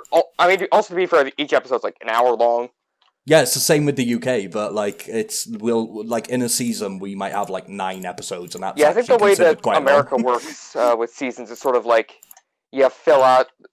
It's basically quantity over quality for most shows, for some shows at least. Mm. Other shows, they are very good and they can do that very well. Like, I think Breaking Bad had 20 episodes per season or something like that. Breaking Bad was amazing, though. So, this fucking, she-bitch, as Ash calls her, Yes. is, she's just lying on the floor and they try to get her, but try to see if she's alright, but no, she's definitely, she's not alright. She's not dead. alright. That old woman is dead. She jumps back up and starts attacking everyone, particularly this one poor bastard who gets a fucking pot of hot boiling water thrown into his eyes. Oh yeah, something later in this movie involving Bruce Campbell and hot boiling water happens, and I'm going to mention that when it does. Oh, yeah. And, Ash shoots the shit out of her with the boomstick, and that's that. And Ash finally concedes to quest for the Necronomicon. It's like, well, I'm probably going to die, so fuck it. I like how if you look up the Wikipedia for Ash Williams, the first thing that it says is Ash Williams is an anti-hero. He's not a good guy. I mean, yeah, he's just he is an asshole, as we've established. He's a dick. But what happens after that? Is this where he doesn't go straight for the Necronomicon, does he? No. He starts. They start building his hand. Some sugar. Oh yeah, Yeah, his we get hand. this His montage fucking of them- robotic hand. We get the montage of them building a fucking cybernetic hand out of medieval armor. Yeah. Also after this, I've always imagined that Ash just goes to his car and grabs some shit before he leaves. Which explains why Sorry. Special shout-outs to that scene where Sheila comes in and gives him this beautiful scarf, and he just sort of uses it to mop up the table. Yeah. He's a fucking bastard. He's an But asshole. oh no, gotta have that damsel in distress dynamic. So just she slaps him, storms off, and then he just fucking grabs her and has one of the best one-liners again. Give me some Give sugar, me baby. some sugar, Give me some baby. sugar, baby. You know some guy... So, Bruce Campbell actually shared this story a while ago on a panel. That some guy in Hong Kong actually tried that. He translated that into Mandarin, I think. And he actually got laid. What? Oh, also, Yeah. while we're talking about, He said that to a Chinese woman in a bar, and he got laid. also while we're talking about stupid one-liners, can we also talk about the Hail bit to where the he king, comes baby. out, where he comes out of the pit and he says to Arthur, "Your shoelaces are untied," and he just Yeah, he actually looks down, like. books. They're not even.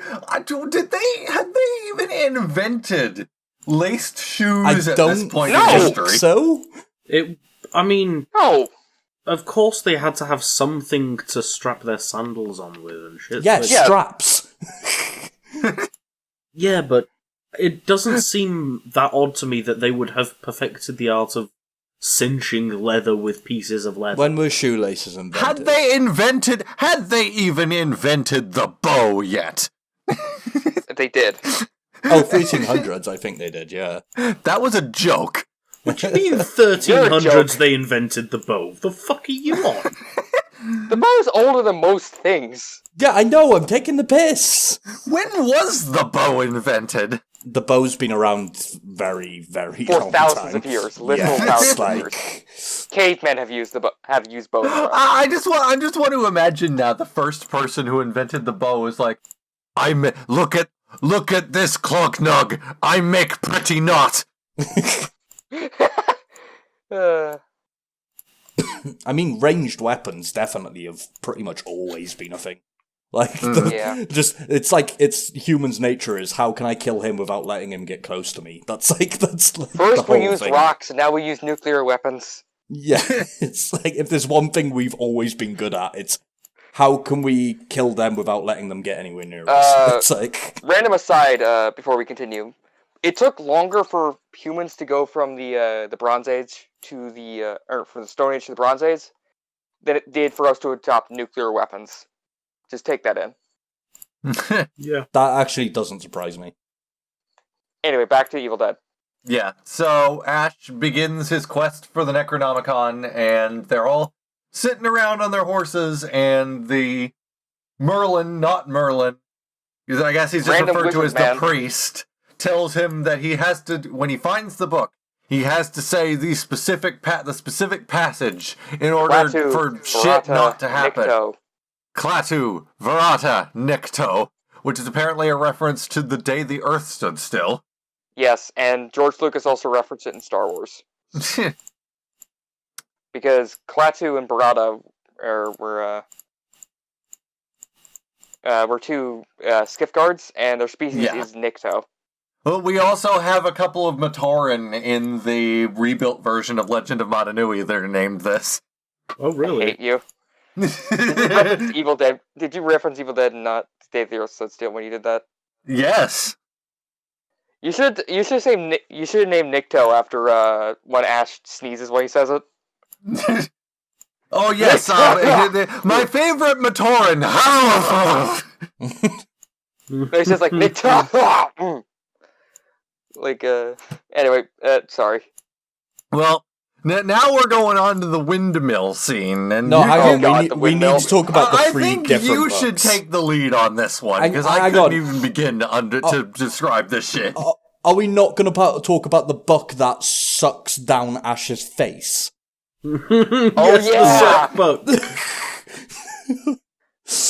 fucking suck book. I'm just gonna say the effects. Oh, well, we're and not makeup in there this yet. movie- That's after this. No, I'm it's gonna say before that this. I'm just gonna say the effects and makeup in this movie have drastically improved from the originals. But yeah, one book tries to eat him, the other tries No, to that's suck him that's in. after he already gets to the books. Yeah, does he not go to the windmill after he gets to the No, he book? goes to the windmill. I think Evil Ash happens. He kills him, and then goes to the thing, and Yeah. all hell Oh, breaks yeah. loose in the I thought cemetery. Evil Ash happened No, because he he got the book. No, he resurrects Evil Ash by saying the words wrong. Oh, okay, Yeah. right, Yeah, he got it. resurrects the dead. Got it. So yeah, the Evil windmill. dead. Bop, bop, bop, bop, bop, bop. So yeah, the windmill scene. Yeah, he has to. I think he has to go in there to sleep or something. He's tired. Yeah, something like that. He's a sleepy boy.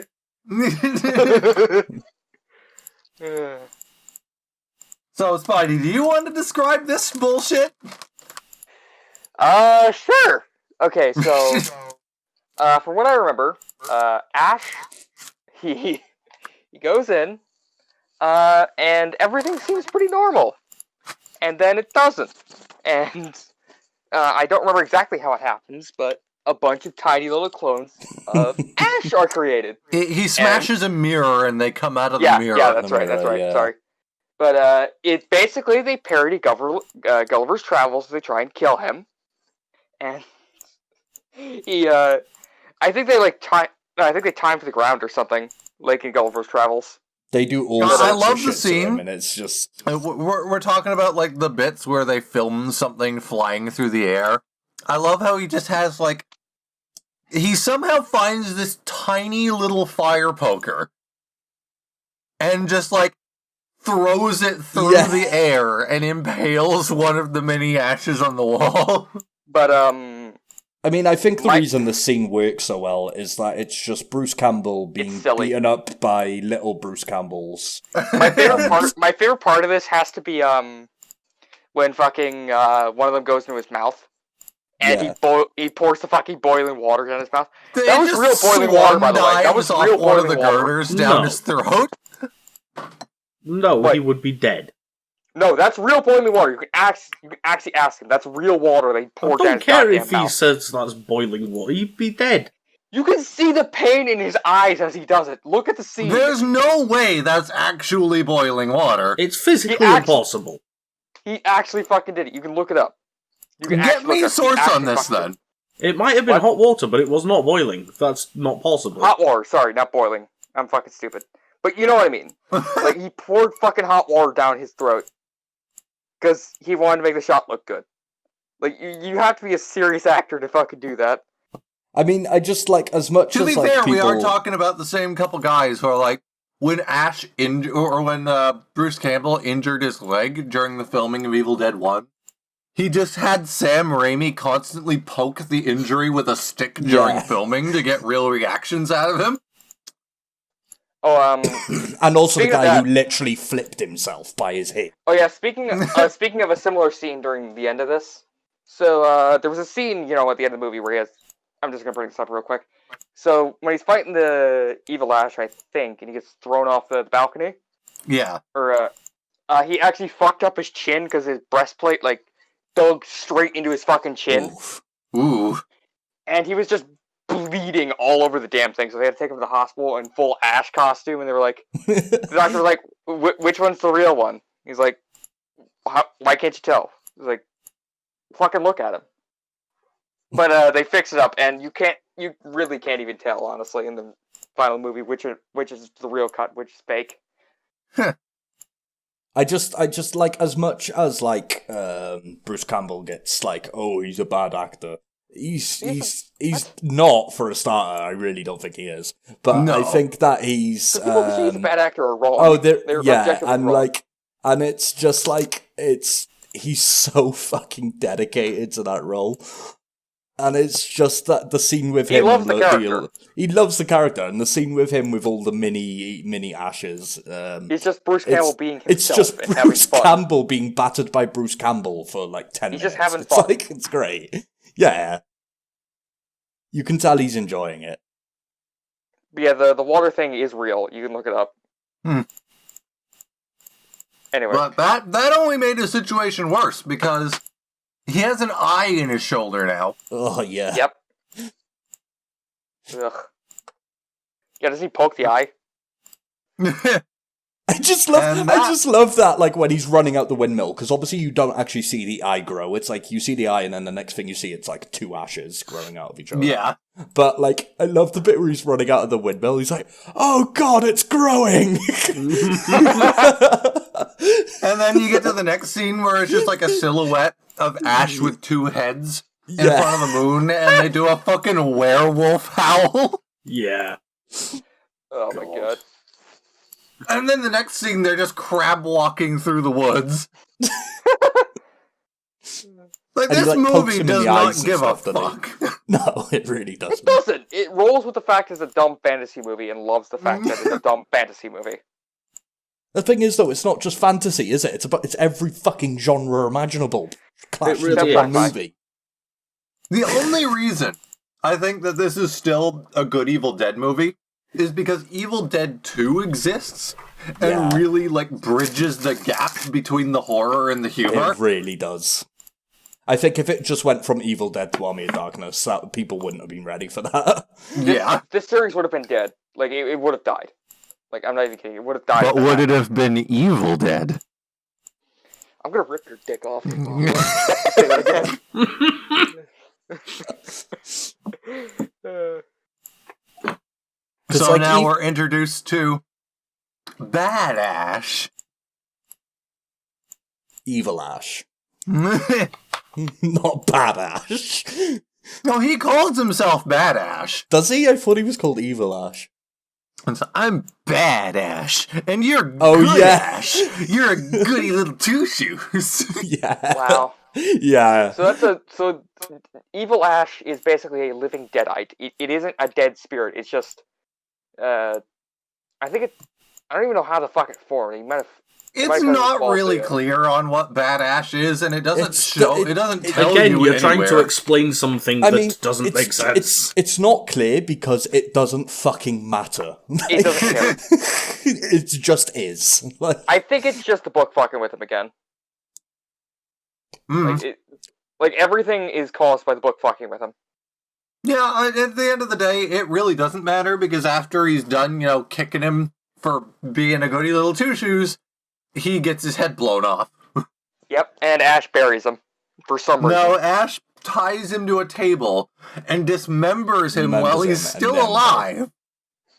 Oh, And then buries him while he's still alive. I still don't know why Ash has the decency to bury him. It's like, because that's how you stop a deadite. You bury them or you set them on fire. it's fucking not though, is it? Because he came back. Evil Dead 1. In Evil Dead 1, that's the rules. I mean, even Linda came back. Remember, do I have to bring up the clip from Ash vs. Evil Dead, where he talks about the inconsistencies? You could put that. You could actually put that shot on screen. Honestly, it's really funny. Christ. So, Evil Ash is. No, go on.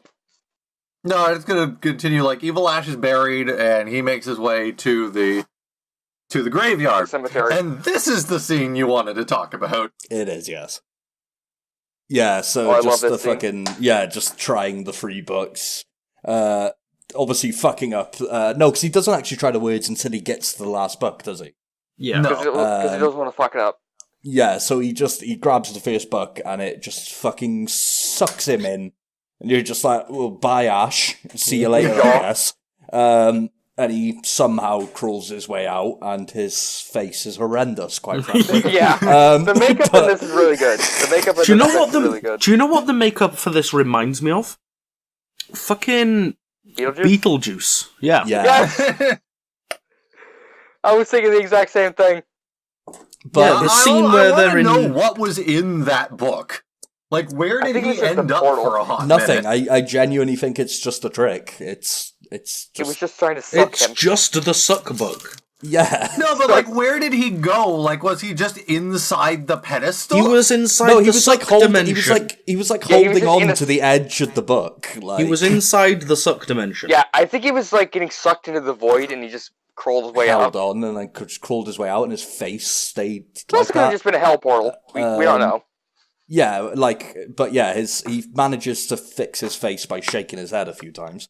I think the second one tries to. I think the second book tries to bite him. The second whatever. book does bite him. The second book is basically the fucking the one from Harry Potter, the one that tries to The monster book? The monster book that you have that's, to genuinely stroke what the it is. spine of. Like it's very clear where J.K. Rowling got the idea from that book from. But it is that book. And then finally, the real actual Necronomicon. Which he's trying to say the words. I can't remember them right now. Yeah. Barata,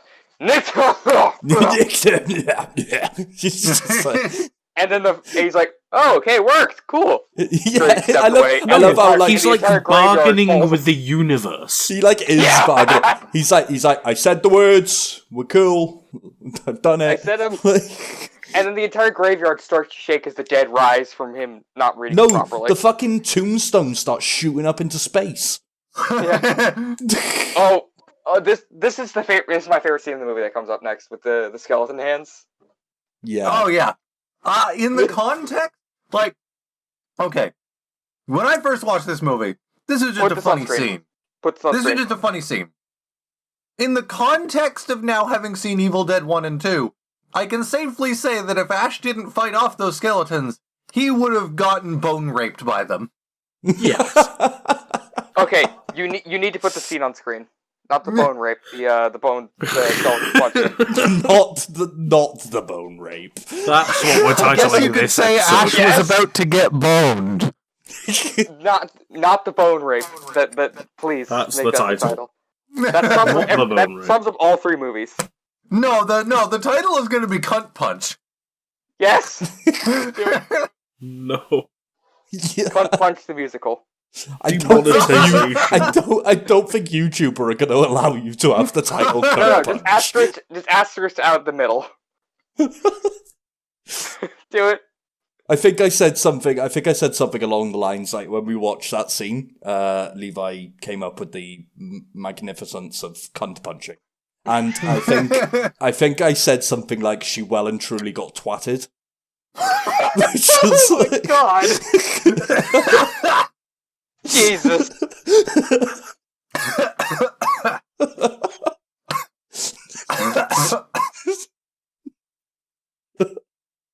Oh god. Anyway, skeletons! I was eating candy when you said that. You almost killed Liam. Anyway, skeletons. So they do the The a bone 3 rape. Stooges on Ash. It is You know, time even though- for skeleton law.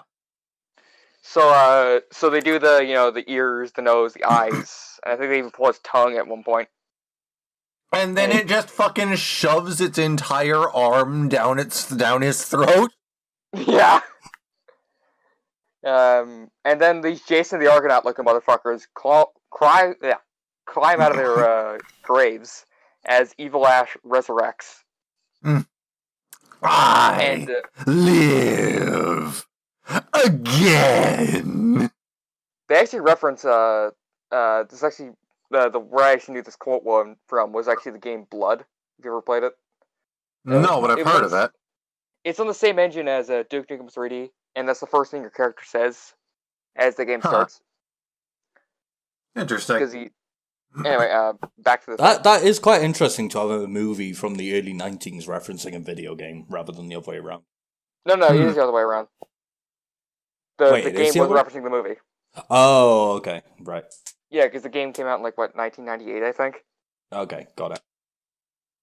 So, Ash makes his way back to the castle, and he gives them the book, and the priest asks if he said the words, and he basically said the words. He didn't say every single little syllable, but he said them. I never. He's like, "You fool! Do you know what you've done?" I was just like, I don't care. So All Ash right, I'll being get back home. yeah, fucking, we had a deal, bitch. How do I get back home? And As if he's everybody not fucking just hates him at unleashed this to the point. forces of hell on 13th century wherever. Yeah. He was completely ready to just sit back and wait for the priest to send him home. And then the flying Deadite from the end of Evil Dead 2 comes back and kidnaps Sheila. Yeah. Also, one thing about Ash, even if the guy was going to open the portal, does this dumbass not realize if he lets these people die, the world's Yeah. going to be fucked and there's going to be no future for him to go back to? Yeah. I don't think he cares as long as there's a standing ruin of S-Mart, to be honest. It's like, again, it is like the end of the movie where it's like I think it was like, it had like every world, I think it had like the Eiffel Tower, Big Ben, and fucking, Statue of Liberty all in the same scene for some reason. Yeah, it is. It's like there's like fucking everything from Big Ben to fucking New York City buildings in that scene. For some reason. Yeah. But, yeah, Sheila's kidnapped, and finally Time Ash to get decides to, serious. stay around, and we get a montage of them learning chemistry and souping up his car, and also making bombs. And I also do. yeah. learning The to do scene the where exact the priest same is, like, movement with a spear 3 times in a row. Yeah. I love. Like the same- I love how Literally that the same- backfires in the end, too.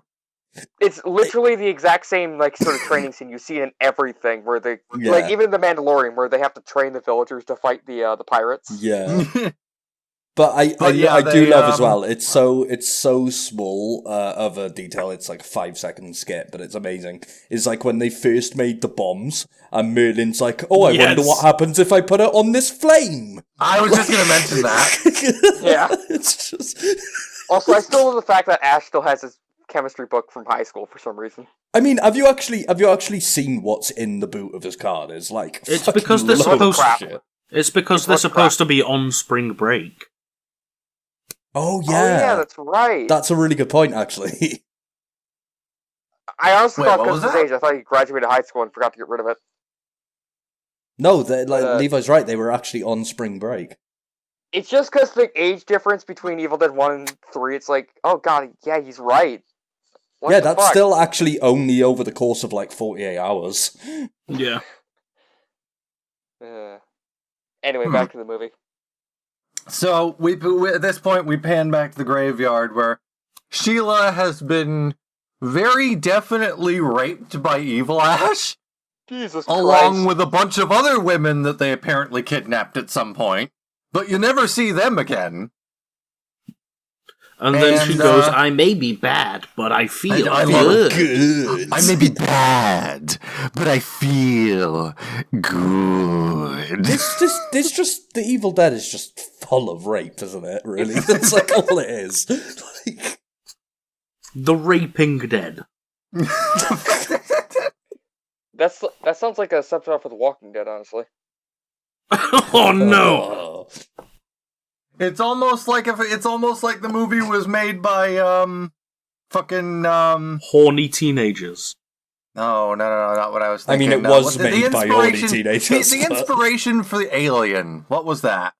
the inspiration for it. Yeah, like the style of it and everything. H.R. Geiger. Yes, thank Oh you. yeah. I think it's Giger, I think. Yeah. Who gives a shit?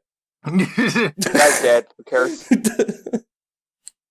But yeah, training sequence done, and the dead start. The army of stop motion skelly-mens start just descending on the It's castle. the scene from Jason the Argonauts. I'm going to find out. I particularly love how it starts off with the one skeleton just playing a hollowed out bone as a Yes. flute, and the others don't have have like lungs. drum skulls. They don't have lungs. And Yeah, one's it's- playing bone bagpipes. This movie. God, yeah. There's really not much to talk about with this scene because at this point because it's a just giant up fight. until like near the end it's just like a typical battle scene. I mean, there's Until no. Ash just like at the last moment brings out his car that now has a propeller attached to the front. It's a Mad Max car. It really is. Also, I found I've named the first book that Ash found in the cemetery, the Sarconomicon Ex Mortis, and I found the Jason the Argonauts scene, so you can probably put that on screen or part of it. I mean, know. I like the last scene. There's not really there's not any point talking about it because anyone who is actually listening to this knows exactly how that scene goes and what it's It's a like. giant And fight. like, It's a giant fight. Skeletons kill knights. Knights kill skeletons. Ash fights Evil Ash.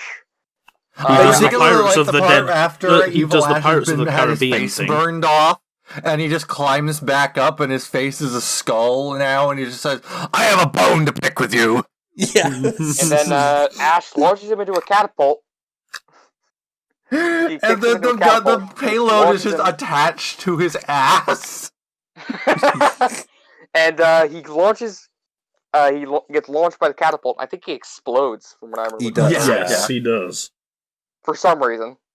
It's because Ash fucking tied him to a firework and then launched him from a catapult. Like, But then and then after he explodes, then all the skeletons fall dead for some reason. No, they run no, away. they don't. They retreat. Oh, duh. Sorry. No, it's cool. I probably should watch it. Whatever. But So yeah, now it's we move on to the ending of the movie where Ash is being given the potion to get back to his time, And Ash has a final goodbye with Sheila. And that goes into one of two different endings. Which one do you want to talk about first? Can I just say, like, you know, he has this fling with Sheila and whatever, and then there's in the one of the endings there's the S-smart girl. Ash, do you remember Linda? Do you remember, like, her being the thing? Like, that was like 1700 years ago. It's fine. It was literally like 14 hours ago, Ash. Like, yeah, her great grandmother hasn't even been born yet, so it's fine. It's cool. Okay. But I'm just saying, he got over Linda pretty fucking. So which one do you want to quickly. talk about first? The S-Smart ending or the? Let's talk about the S-Smart ending because that's the canon one. Yeah. It's also the superior one. It also gives sort of the happy ending for his character until the show. So Ash is back in his time. Ash is back in his time, and he's working back at S-Smart, telling his story to a random employee, and they ask, "Well, did you say the words right this time?" And no, he didn't. Someone gets possessed by a Deadite. Ash grabs a double-barreled shotgun, which he pumps. Like a pump-action shotgun. No, it's not a shotgun. It's a fucking. She just starts off going like, "Who the hell are you?" And then Ash just like grabs this gun. But he still has the medieval hand, so he just punches right. He just punches right through the display case, grabs the gun. Yeah, but the gun is specifically like a fucking... on top of this, like, wheelie dolly, and just starts pumping off rounds, and I still want to see a counter with that scene on screen. Just how many rounds? Groovy!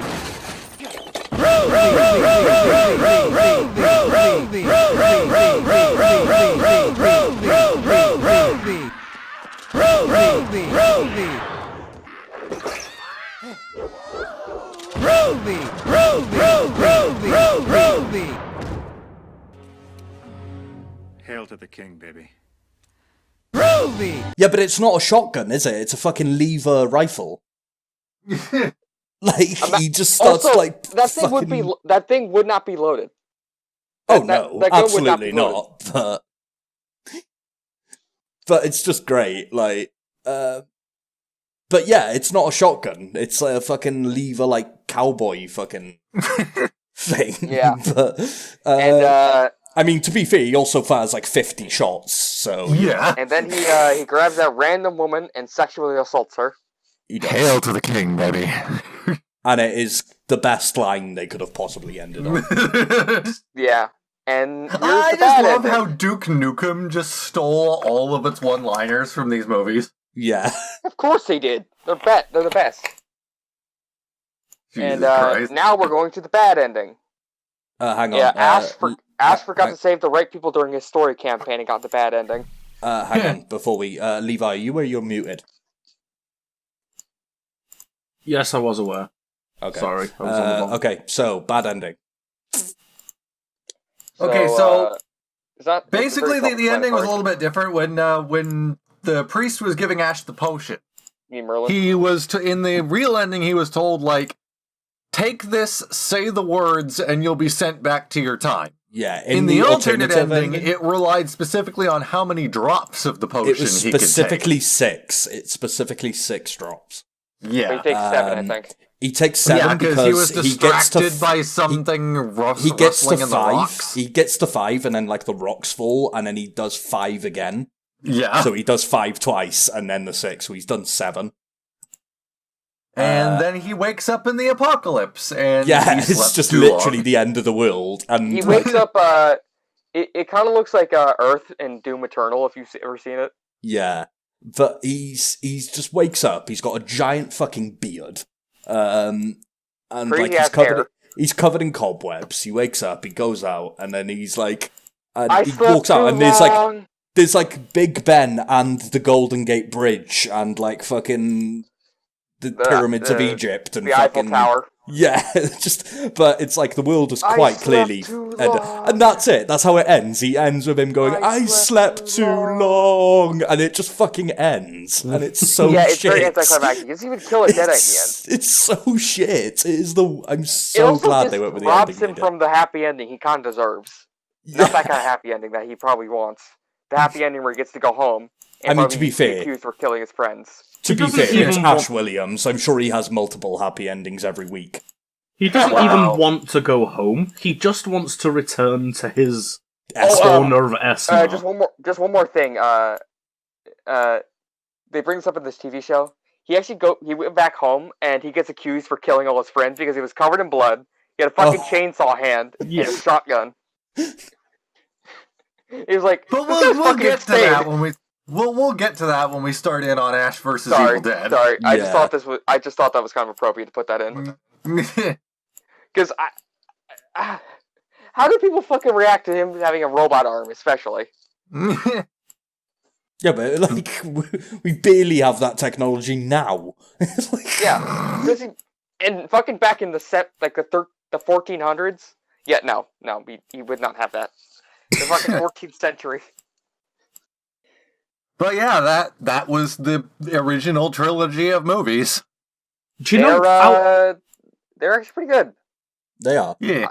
Do you know out of all the bullshit in these movies, though, like just whipping up a chainsaw hand or like, of all the bullshit, the one thing that caused a rift between me and Dylan watching these movies, because I would just not let it go because I mean, we eventually worked out that I was right, but for some reason, the one thing that stuck with me was him just straight up sawing the end of the barrel off the gun with a chainsaw. And that's what stuck with him. I was like, How the really? fuck- Out of all the bullshit that has happened, like, why is that bothering you?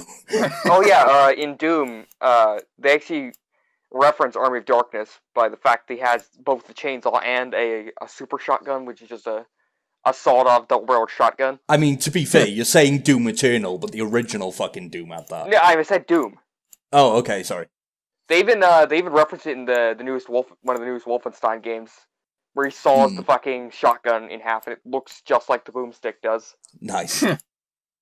I love how everyone just refers to it as the boomstick. It's It's the boomstick. It's the boomstick. It's just...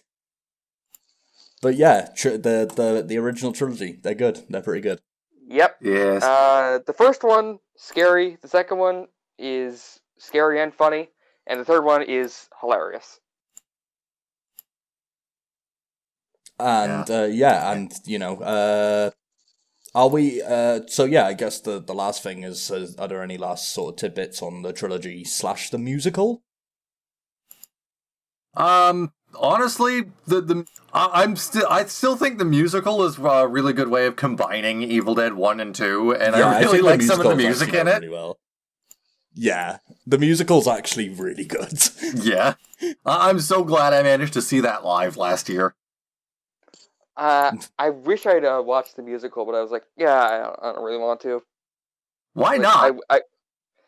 I've just been busy with fucking schoolwork and shit. Watch it when we're The done here. musical is good. The musical is very good.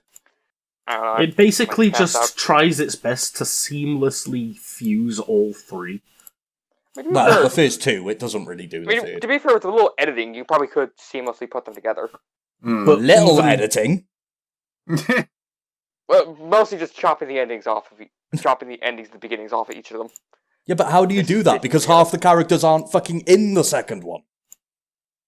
I mean, well, you can explain away why their bodies aren't there. They melted away. Yeah, alright, fair enough. But And you yeah, just chop- I'm sorry. no, I was just gonna say, we have any last thoughts or anything like that?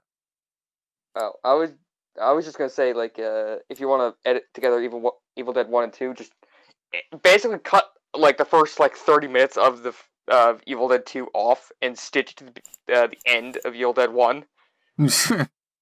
It's not even like the first 30 minutes, it's literally like the first 5. Just about. Oh yeah, you're right. I thought it was like No, it's thought like that went literally on like the longer. first 5. It feels like it goes on a lot longer, but it doesn't.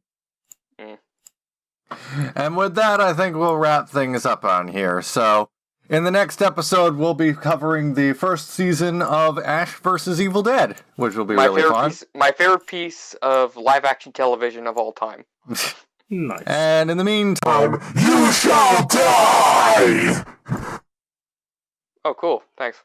Thank you for the information. I'll take that into account. I'll take that for consideration.